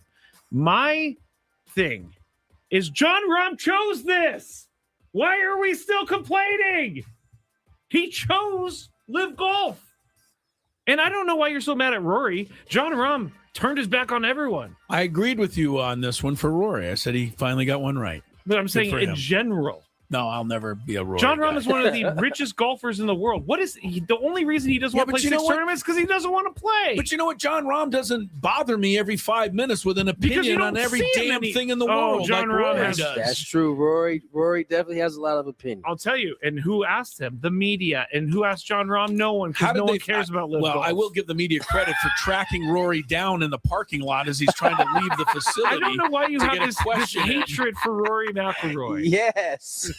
Yeah. I don't know why you have this hatred. There's only one thing I like about Rory McIlroy, and that's my friend's dogs who are named Rory and Mackie because they like Rory McIlroy for some reason. John Rahm needs to stop complaining, take his hundreds of millions of dollars, and go home. All right. ESPN's top 100 here, Tony. First, easiest question. Padres have 4 players on the top 100 list. You guys care to guess who they are? I think you should probably get them, but you never know. They have 4? 4 of the top 100 are Padres. Okay, that's Toddy, Manny, Jackson, Yep. Mason. 4 for 4. Tony Gwynn Jr. Yeah, Mason. Who's related, I believe, to Mason Yes, Miller. I do too. Who's the highest ranked Padre, would you say? Toddy. Toddy Yeah, by I was a gonna wide say. margin. You told me earlier, so. Yeah, I did. He's 14th. I say to Toddy, I love it, but you need to play more like 14th this year. Here's the thing, and they point this out. His B-WAR, which is according to Scraby, baseball's WAR rating, was 8.0 his first 3 years. And then since the suspension year, his B-WAR has dipped to 5.6. And it says he's still a star, but those early numbers had him on an all-time great track. So I'm not going to ask him to return to 8.0 because that is crazy. But I need 6.5. I need more B-WAR, Toddy, especially if you're hitting in the middle of the lineup, especially if you're the 14th best player. You got to go all the way, way, way down to get to Manny and Jackson. And actually, Jackson's ranked ahead of Manny. That's interesting. Let's see. Now, wait. Yes, Jackson's 43rd. Manny's 47th. They talk about Jackson because of the potential. I think Mason Miller's way too low. But I guess He's a closer. So what? I mean, that's why he's low. He's 60th best player. He said, so what? I wouldn't trade him for any of the guys above him practically. Isn't a closer that important, though? To be higher than 60th? I don't know. Dodgers didn't have one a couple years ago. All right. Nationals didn't really have a lockdown when they figured it out. Rangers didn't have one either. The year Rangers didn't have one. Well, then let's trade Mason Miller. No. I'm not saying that. I don't want to trade Mason. Wow, we took a leap right there. Yeah. By the way, if you're wondering which team has the most in the top 100, the Then Dodgers. you're not paying attention. Yeah, they have 8. The Phillies have 7. Red Sox, Mariners, Braves, Cubs, 6.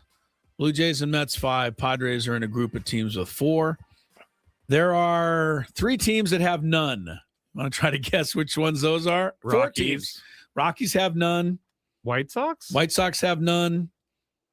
Nationals? No, they got got Abrams Nationals got at least and one. James Wood. Abrams got in there. Angels. Angels. Ooh. No, I don't know if Mike Trout's still in there, but the Angels do have one, at least he's one. probably still there. Yes, Let me see. I can make some quick top Tampa. Top Angel is Zach Neto, number 53. Believe it or not. Tampa's got one, apparently. They're not a 0. The Marlins? Marlins are We one. already said Marlins. Oh, did you? Yes. I thought you said you said Marlins. Okay, so there's one more. Marlins, Rockies, White Sox don't have any. This 4th team is, to me, is quite surprising that they don't have any. Twins? Twins have somebody. Byron Buxton, I believe, is in there for the Twins. There's a team that surprisingly is just not good anymore. And they've been good for a long time. But they're not good this year, and they don't have any top 100 players either. Cardinals? The Cardinals. Correct, Scraby. Very good. Yeah, you know what? When you don't have any players in the top 100, you give your manager a 2-year contract extension. Well, that's what you do. All right, and last trivia on I was waiting for Tony to react. I know. Last trivia on this. Get as many of the top 10 as you can. ESPN's list of the top 100 players in all of baseball. Scraby, you go first. Shohei. Shohei's number 1. Tony. Aaron Judge. He's number 2. Bobby Witt. Bobby Witt's number 3. Tony. You guys got the top 3 right off the bat. Kyle Raleigh. Cal Raleigh's number 7, but he's in the top 10. Aaron Judge. Aaron Judge. You already said Tony Aaron said. Judge. Oh, gosh. What am I That's doing? a strike. Juan So my Soto. turn. Juan Soto's number 5. sorry. Very good. Paulie Skeens. Skeens is number 6. You guys are doing great. You're missing 4, 8, 9, and 10. Ronald Acuna. Yeah. 10, Ronald Acuna. This guy is always a great guess. Jose Ramirez. 12. He didn't quite make it. He should have been. Julio Rodriguez. 9. Scraby's rolling. Tony's rolling. You got 4 and 8 left. The ESPN list. Both are starting pitchers. Oh, Scooble. Scooble's number 4. Both are starting pitchers? Yep. Number 8's also Crochet. a starting pitcher. Garrett Crochet. Yeah. You guys did well. Just outside of the top 10, Vlad 11, Ramirez 12, Gunnar, and then Fernando. Chris, on the other side, MLB The Show released their player ratings.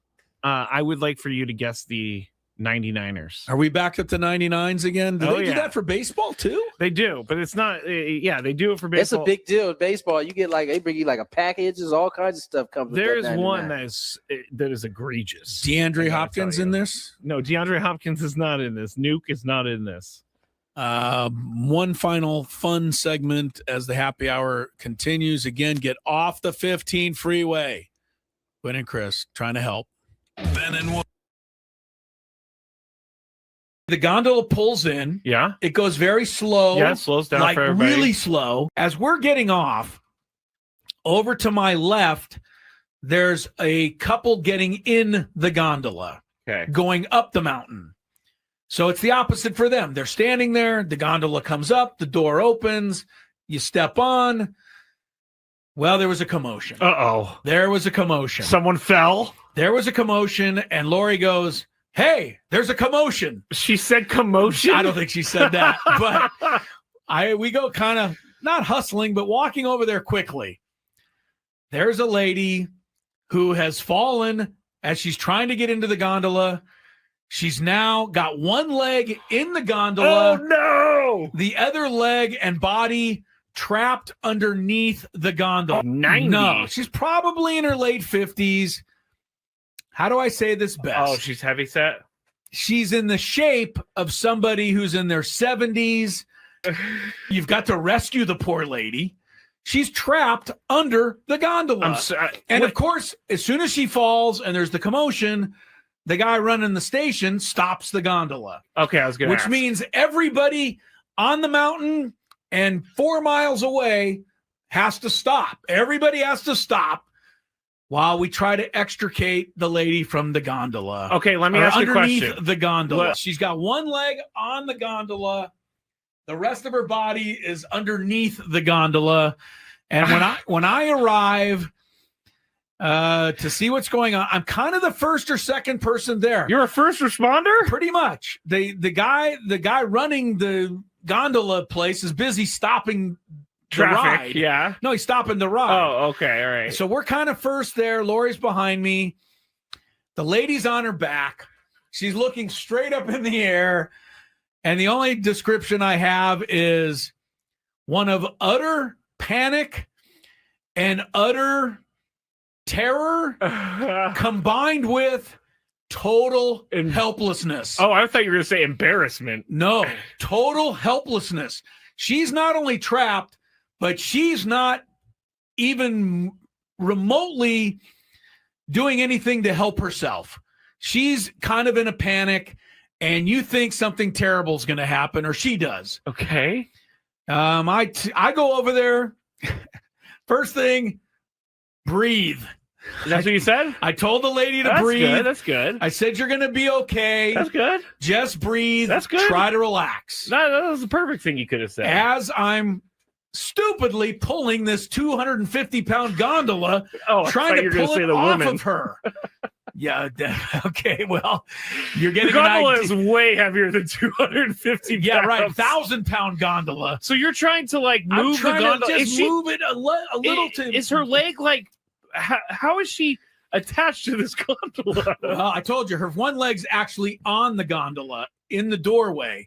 Okay. Then the rest of her body's underneath.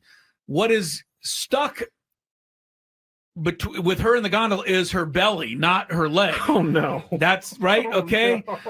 So I'm pulling. By the time finally a couple more people pull and we are able to get enough airway to get her to scramble out of there. And then she immediately stepped on the gondola to go take her ride up the mountain. And off she went. This is I felt like I saved her life. I really do. I honestly feel like I almost saved her life. I kind of will credit you with this. You know, she was. I think if I didn't tell her to breathe, I think she would have gone into some sort of shock or whatever you do. No, she was you're going right. into a You're right. panic, Scraby. You're She was going into absolutely an absolute panic, and I had to calming her down. I think was the number one thing. She wasn't in any real danger, but she wasn't feeling great because she was trapped under the gondola. But the fact that you said her belly was... Yes, her belly, yeah. I'm telling you, Scrabe, it was a factor. And there was, there's a couple of people pulling on an arm trying to drag her out. I'm crying. I know. There's people on the other side with her arm. They're trying to drag her. I'm like lifting the gondola so she can get a little room to get out of there. You're like, hey, I'm going to take the gondola. It's lighter. All right. I didn't say that. You did. But it was quite the scene. I am happy that she's okay, obviously. She's fine. She got right on the gondola. If this was a worse story, I would not be laughing. But she's fine. You did probably help her a lot more than you think you did. I think so, because she was able to calm down just a tad. The gondola pulls in. Yeah. It goes very slow. Yeah, it slows down like for everybody. really slow. As we're getting off, over to my left, there's a couple getting in the gondola, going up the mountain. So it's the opposite for them. They're standing there. The gondola comes up. The door opens. You step on. Well, there was a commotion. Uh-oh. There was a commotion. Someone fell. There was a commotion, and Lori goes, "Hey, there's a commotion." She said commotion? I don't think she said that, but we go kind of not hustling, but walking over there quickly. There's a lady who has fallen as she's trying to get into the gondola.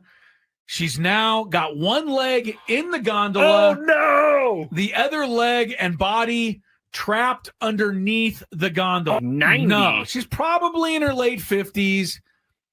How do I say this best? Oh, she's heavy set? She's in the shape of somebody who's in their...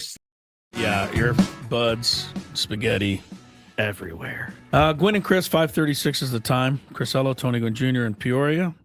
Padres played a 2-2 draw with Great Britain today. And Walker Buehler scheduled to be on the mound tomorrow for the Padres. Saw Castellanos hit a home run the other day, as did Miguel Andujar had a big game. So things are coming around. We're 3 weeks from the first game, which is crazy to me. March 26th. I'm ready. I'm sure days. Tony's ready too. Nah, I think Tony wants to do a bunch more spring training games, kind of get more in the groove. Day to day, fellas. Day to day. As are all of us, Tony. Day to day. Baby. Oh, Rankings. you wanted to do the rankings of the 99 guys. Well, top 100 players in Major League Baseball. We already did that. Like, get something out? Yeah, Chris. Yeah. Thank you, Tony. I can't believe I forgot too. Tony's the only one who remembered what is going that's on. pretty good. Yeah, you talk about craziness. Congratulations to today's That's biggest fan. Tony remembered. Our biggest fan today is Dean Williams. I didn't get a location for Dean. San Diego. All right, Dean, congratulations. Give us a call within 10 minutes, the next 10 minutes, 833-288-0973. Dean Williams, you can qualify for a grand prize. 20 tickets, you and everybody else at the Padre game, Odyssey Suite, Spiro's Catering later this season. Remember, the rest of you register your name at 97.3 The Fan, sd.com/biggest fan. We did the top 100 ball players. You were going to give me the 99 guys in Madden or whatever the baseball version is. MLB The Show. Okay. The baseball version. There's only 399 guys. I think three guys that are 99. So these are the three greatest players. It's got to be Ohtani, Skeens, and Judge. It's Ohtani, Judge, and Soto. 99. Well, no pitchers then, huh? Well, okay. Shohei. He's a pitcher. Fair enough. Who do you think? Well, I'm not going to go through this whole thing, but they're the 99ers, okay? It's only three guys that are that good. There's 3 96ers. 96ers? Why does that? Who cares? Because they're the 4th, 5th, and 6th best players in the game. And here's the egregious part. Number 4, I agree with, Bobby Witt Jr. He's 96 overall. And then number 6, Ketel Marte, 96 overall. Mike Trout is 96 at number 5 overall in the game. Yeah, it seems a little like a grandfather type vote there. I don't want to say that Mike Trout is over the hill because he's not. What do you want to say then? Because he's not. He's not a 96. Tell us what you want to say. He's not a 96. Okay. Oh, okay. He's what you want to say is that he's not a 96. He's not a 96. I think it's fair to say that Mike Trout is not in his prime any longer. Let me go look through the rest of the guys. Wait. You don't need to look at the rest of the guys. You just said he's not 96, so you should be able to just kind of. Okay. I would say that Mike Trout at this point in his career is a 91. Okay. Really? Yep. Okay. I don't even know. Tony respected it. So. I can't give him that high. What? I can't give Mike Trout. He's in the 80s now, isn't he? I can go as low as 89. Oh, really? Okay, that's it. Yeah, I think that's fair. Anywhere between 89 and 91 should be where Mike Trout. Yeah. Really? Because he could still hit the ball a long way. He could still, when he's healthy, he's still not a physical specimen. It's not healthy. Well, see, in the game they account for that, right? He probably has some type of low rating in the. You're going to give. Sorry, Yeah, guys. You're gonna in the injury area. You're going to give a guy that had 64 RBIs and batted 232 last year an 89. But we got to remember, wait, 64 RBIs in how many games? 130. That's almost a full season. That's a lot of a Believe me, season. he was on my fantasy team. He just nothing but hit solo shots last year. I mean, there's no doubt in the overall rating of the world, Mike Trout is always in a 90, 95. I think, Chris, but if you're don't you base it on what he did last year? No, you have to take into account. Yeah, not just last year. Yeah, you have to put the player in a vacuum. Okay. How good is he in a vacuum without any external force? And it's 96 for that. What does that mean? Like, vacuum without any external force. What the hell are we talking about? Are we talking about baseball players here? Yes, Or are we going on to rocket ships? No. Like, if Mike Trout, if you just had no knowledge of his injuries or anything like that, you would see I know what you're saying. If all things are equal, like you're not no outside stuff. External force was not it. No, dog. I need to write that down. Actually, external forces. But he is. Vacuums. I'm sorry, guys. He's 4 years removed from his last 900 OPS. Chris, I've told you this is egregious. We all don't agree with it. Okay. I will go to. I mean, but where number do you have him at, Chris? Where you got him at right now? I said I'd put him in the low 80s. Well, I don't know how is low 80s mean you're a terrible player. Let me go to the low 80s. I mean, who's in the low 80s? Number 100 on the list is 84 overall, Wilson Contreras.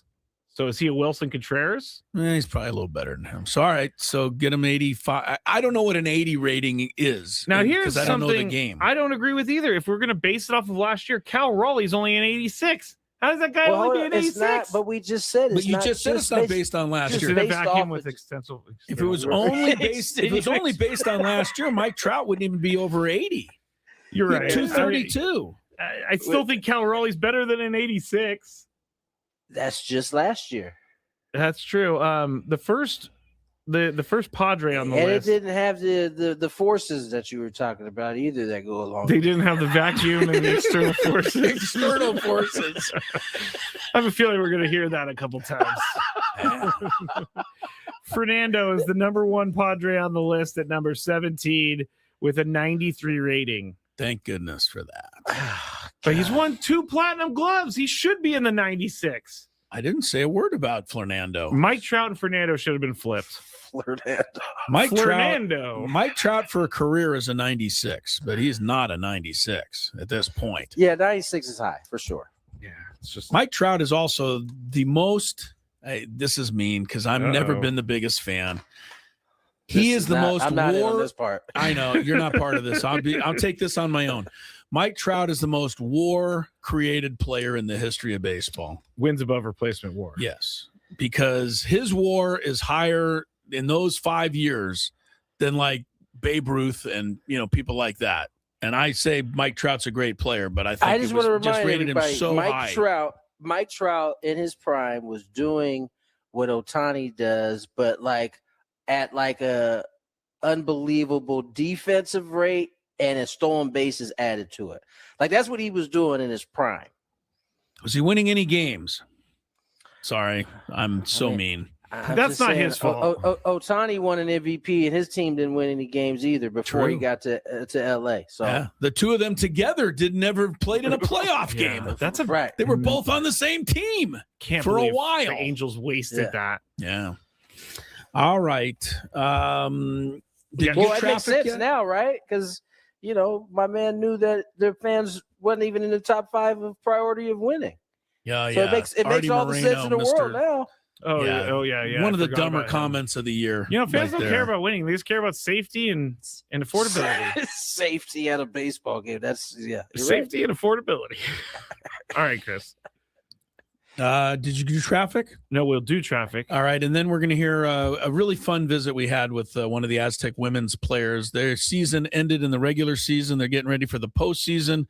We figured everybody's mad at the men's team, so focus on the ladies today. And Bailey Barnhard was charming. From the 855.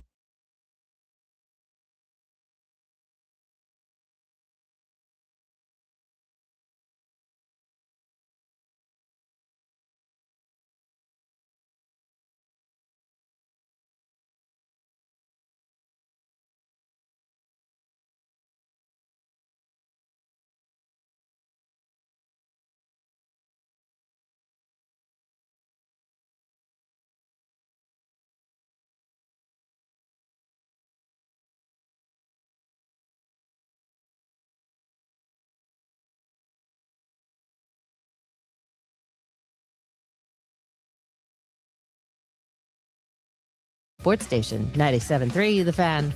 But it has been a great season for the Aztec women's basketball team, and I know everyone's frustrated about the men, so start focusing in on these young ladies. 25-4.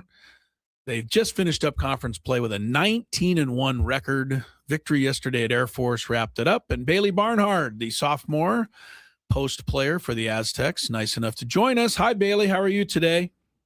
I'm doing good. How are you, Chris? Very good, thank you. And I don't know, sum up the regular season for me as far as what you guys, what you wanted to accomplish and how much of it you have accomplished, and understanding that there's still work to be done.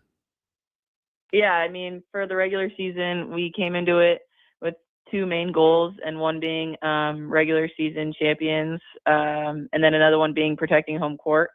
And so just being able to reflect on that, and having accomplished both of those goals, protecting home court in conference, and then, securing the regular season title has been really exciting. But that being said, we have one more goal to accomplish that we set in place, is just to win the tournament championship. So we're excited for that. And that all starts Sunday, and we'll talk a little bit more about that. I want to ask you about your own game and how far you have come from this year, last year at this time. Now, you were on the freshman, but you were playing behind three really good post players, and so they just couldn't find the kind of playing time for you. I've been talking to some of the folks around this team, and they said that of all of the people this offseason, nobody worked harder on strength, conditioning, bettering themselves than you did. You wanted to make sure that your sophomore season, they weren't going to be able to, put you down on the bench. You were going to be a big part of this thing. Talk about from last year to this year personally for you. Yeah, I mean, having that experience last year, it was nice to learn behind those three, older players. But I don't think anybody really likes to play on the bench. So that was my biggest motivation coming into this upcoming year, and especially focusing on the off season. It was just to improve any area I felt necessary, so that there was no, so that I wouldn't have to sit another year on the bench, and honestly, just taking that also motivation. We had how many girls leaving, all in my position, so just really focusing on, making sure there's no really let off from last year to this year, making sure we could still become a winning program. Let me tell you how much she's worked, Scrabe, and I'll throw it over to you. Bailey is a post player. We talk about that. So she's supposed to score in the paint. She does not want you to not give her the ball, though, when she's open at the 3-point line.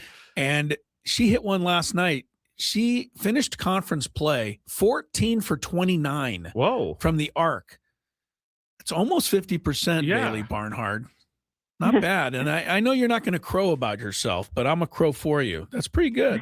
We're talking to, that is very good. We're talking to Bailey Barnhard here on 97.3 The Fan, and she joins us from the SDCCU fan hotline. It's not big bank banking, it's better. I have two questions. One really quick. Since you play the post, are you doing a lot of Kareem sky hooks? Is that part of your game? Step back jump. I'm more of like a fadeaway kind of girl. Oh, see, that was always the cool thing. I wanted to be like Kobe and do the fadeaway all the time. She can do it. But winning the Mountain West Conference tournament for your team is going to make sure you all get to go to the NCAA tournament. And knowing that that's probably the way in, does that put more pressure on your team to make sure you get there? Yeah, I mean, right now, the focus is really just taking it game by game, and that starts with Sunday. And so just focusing on whoever we play on Sunday, and then going from there to Monday and then Tuesday is really where the focus is at. But just the bonus of being able to go to the March Madness tournament if we were to win on Tuesday, makes it all much sweeter. Bailey Barnhard is with us from the Aztec women's team, and she played Del Norte High School, for those in the North County, San Diego kid all the way. I want to ask you about Stacey Terry Hudson. I don't know if she's listening, but you'll probably say nice things. She's going to be named the Coach of the Year when they announce this. And if they don't give her Coach of the Year, we're going to have an investigation, for heaven's sakes. To go 19-1. talk about what drew you to her program and just her as a coach. I think she does a really good job of being tough on you guys when she has to be, but more than that, she's a friend and kind of a mentor, as opposed to some coaches that are far more distant from their players. Would you agree? Yeah, 100%. Just being able to have somebody that we can talk to about non-related basketball stuff, is really impactful. And it's the reason why a lot of the girls, including myself, chose to come to San Diego State, just to have that, family feel at a place, for other people far away from home, but for me pretty close. But just having that is really nice, and then on the court, she just has really implemented, especially this year, being more involved, the fundamentals that, have made it really crucial in certain times of certain games, when it's on the line, where you could see summer work or spring work from last year coming into play. And it's just, comes from the coaching staff. Talking to Bailey Barnhard here on 97.3 The Fan. Last time you were in here, we did something very fun. And you were going to do a Rubik's Cube. She did do you did do the Rubik's Cube, but Chris's Rubik's Cube was from 1942, and so it wasn't moving. And I can confirm this because I've tried to do this Rubik's Cube. It's like getting a wrist workout while you're doing it. But you also told Chris that you would do it in front of him with another Rubik's Cube, but he tells me that you haven't done it yet. So how can we believe you? We still have no official proof of your abilities to do it in 1 minute.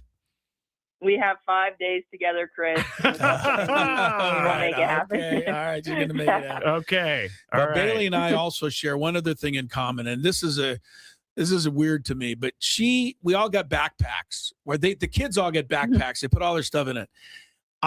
You know me, Scraby, I have OCD. I gotta take all the tags off, all the stickers off, right? You know what I mean? You know how I am. I do know. Well, so it's noticeable to me that all year, Bailey Barnhard is the only person I've ever seen whose backpack still has the original tags hanging from the backpack. Is that for identification? I don't know why she does this. See? For what identification? I leave the tags on too, so I know that's my bag. Yeah. Oh, please. Exactly. That was really your excuse. Anyway, so I got a new backpack 2 weeks ago from the team, and I put all my gear in there, and just to honor Bailey, I've kept my tag on. That's great. I've kept my tag on, but I told her, I said, you don't know how hard this is for me to do. Because, I mean, in the world that I live in, things have to be tidied up. But I think if we win, and I'm going to say we, because you guys have, always made me feel a part of it, Bailey, and I appreciate that from all you kids. But if we do win Tuesday, I think after we cut the nets, you and I should cut the tags. What do you think? I don't know. I think we should test our luck through the tournament if that were the case. Okay. Keep it going to the tournament. Definitely. All right. Fair enough. All right. Well, thanks for coming on, Bailey. Appreciate it. Good luck. And we'll see you this weekend in Las Vegas. And hopefully you guys will bring it home. Yes. Thanks for having me.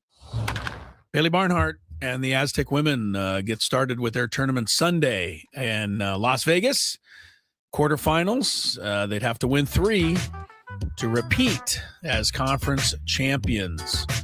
I will say they have an excellent chance to do it. They've had a great season for sure. And I mentioned it in there, but Stacey Terry Hudson has been so good to us on this show, so good to me in general, but she's finally getting her flowers this year with a Coach of the Year, which is pretty well deserved. That's a huge honor for all she's done. All right, Scrape, good job. Tony, good job. We'll see y'all tomorrow at 2 o'clock. And Scraby Chronicles are next. Yes.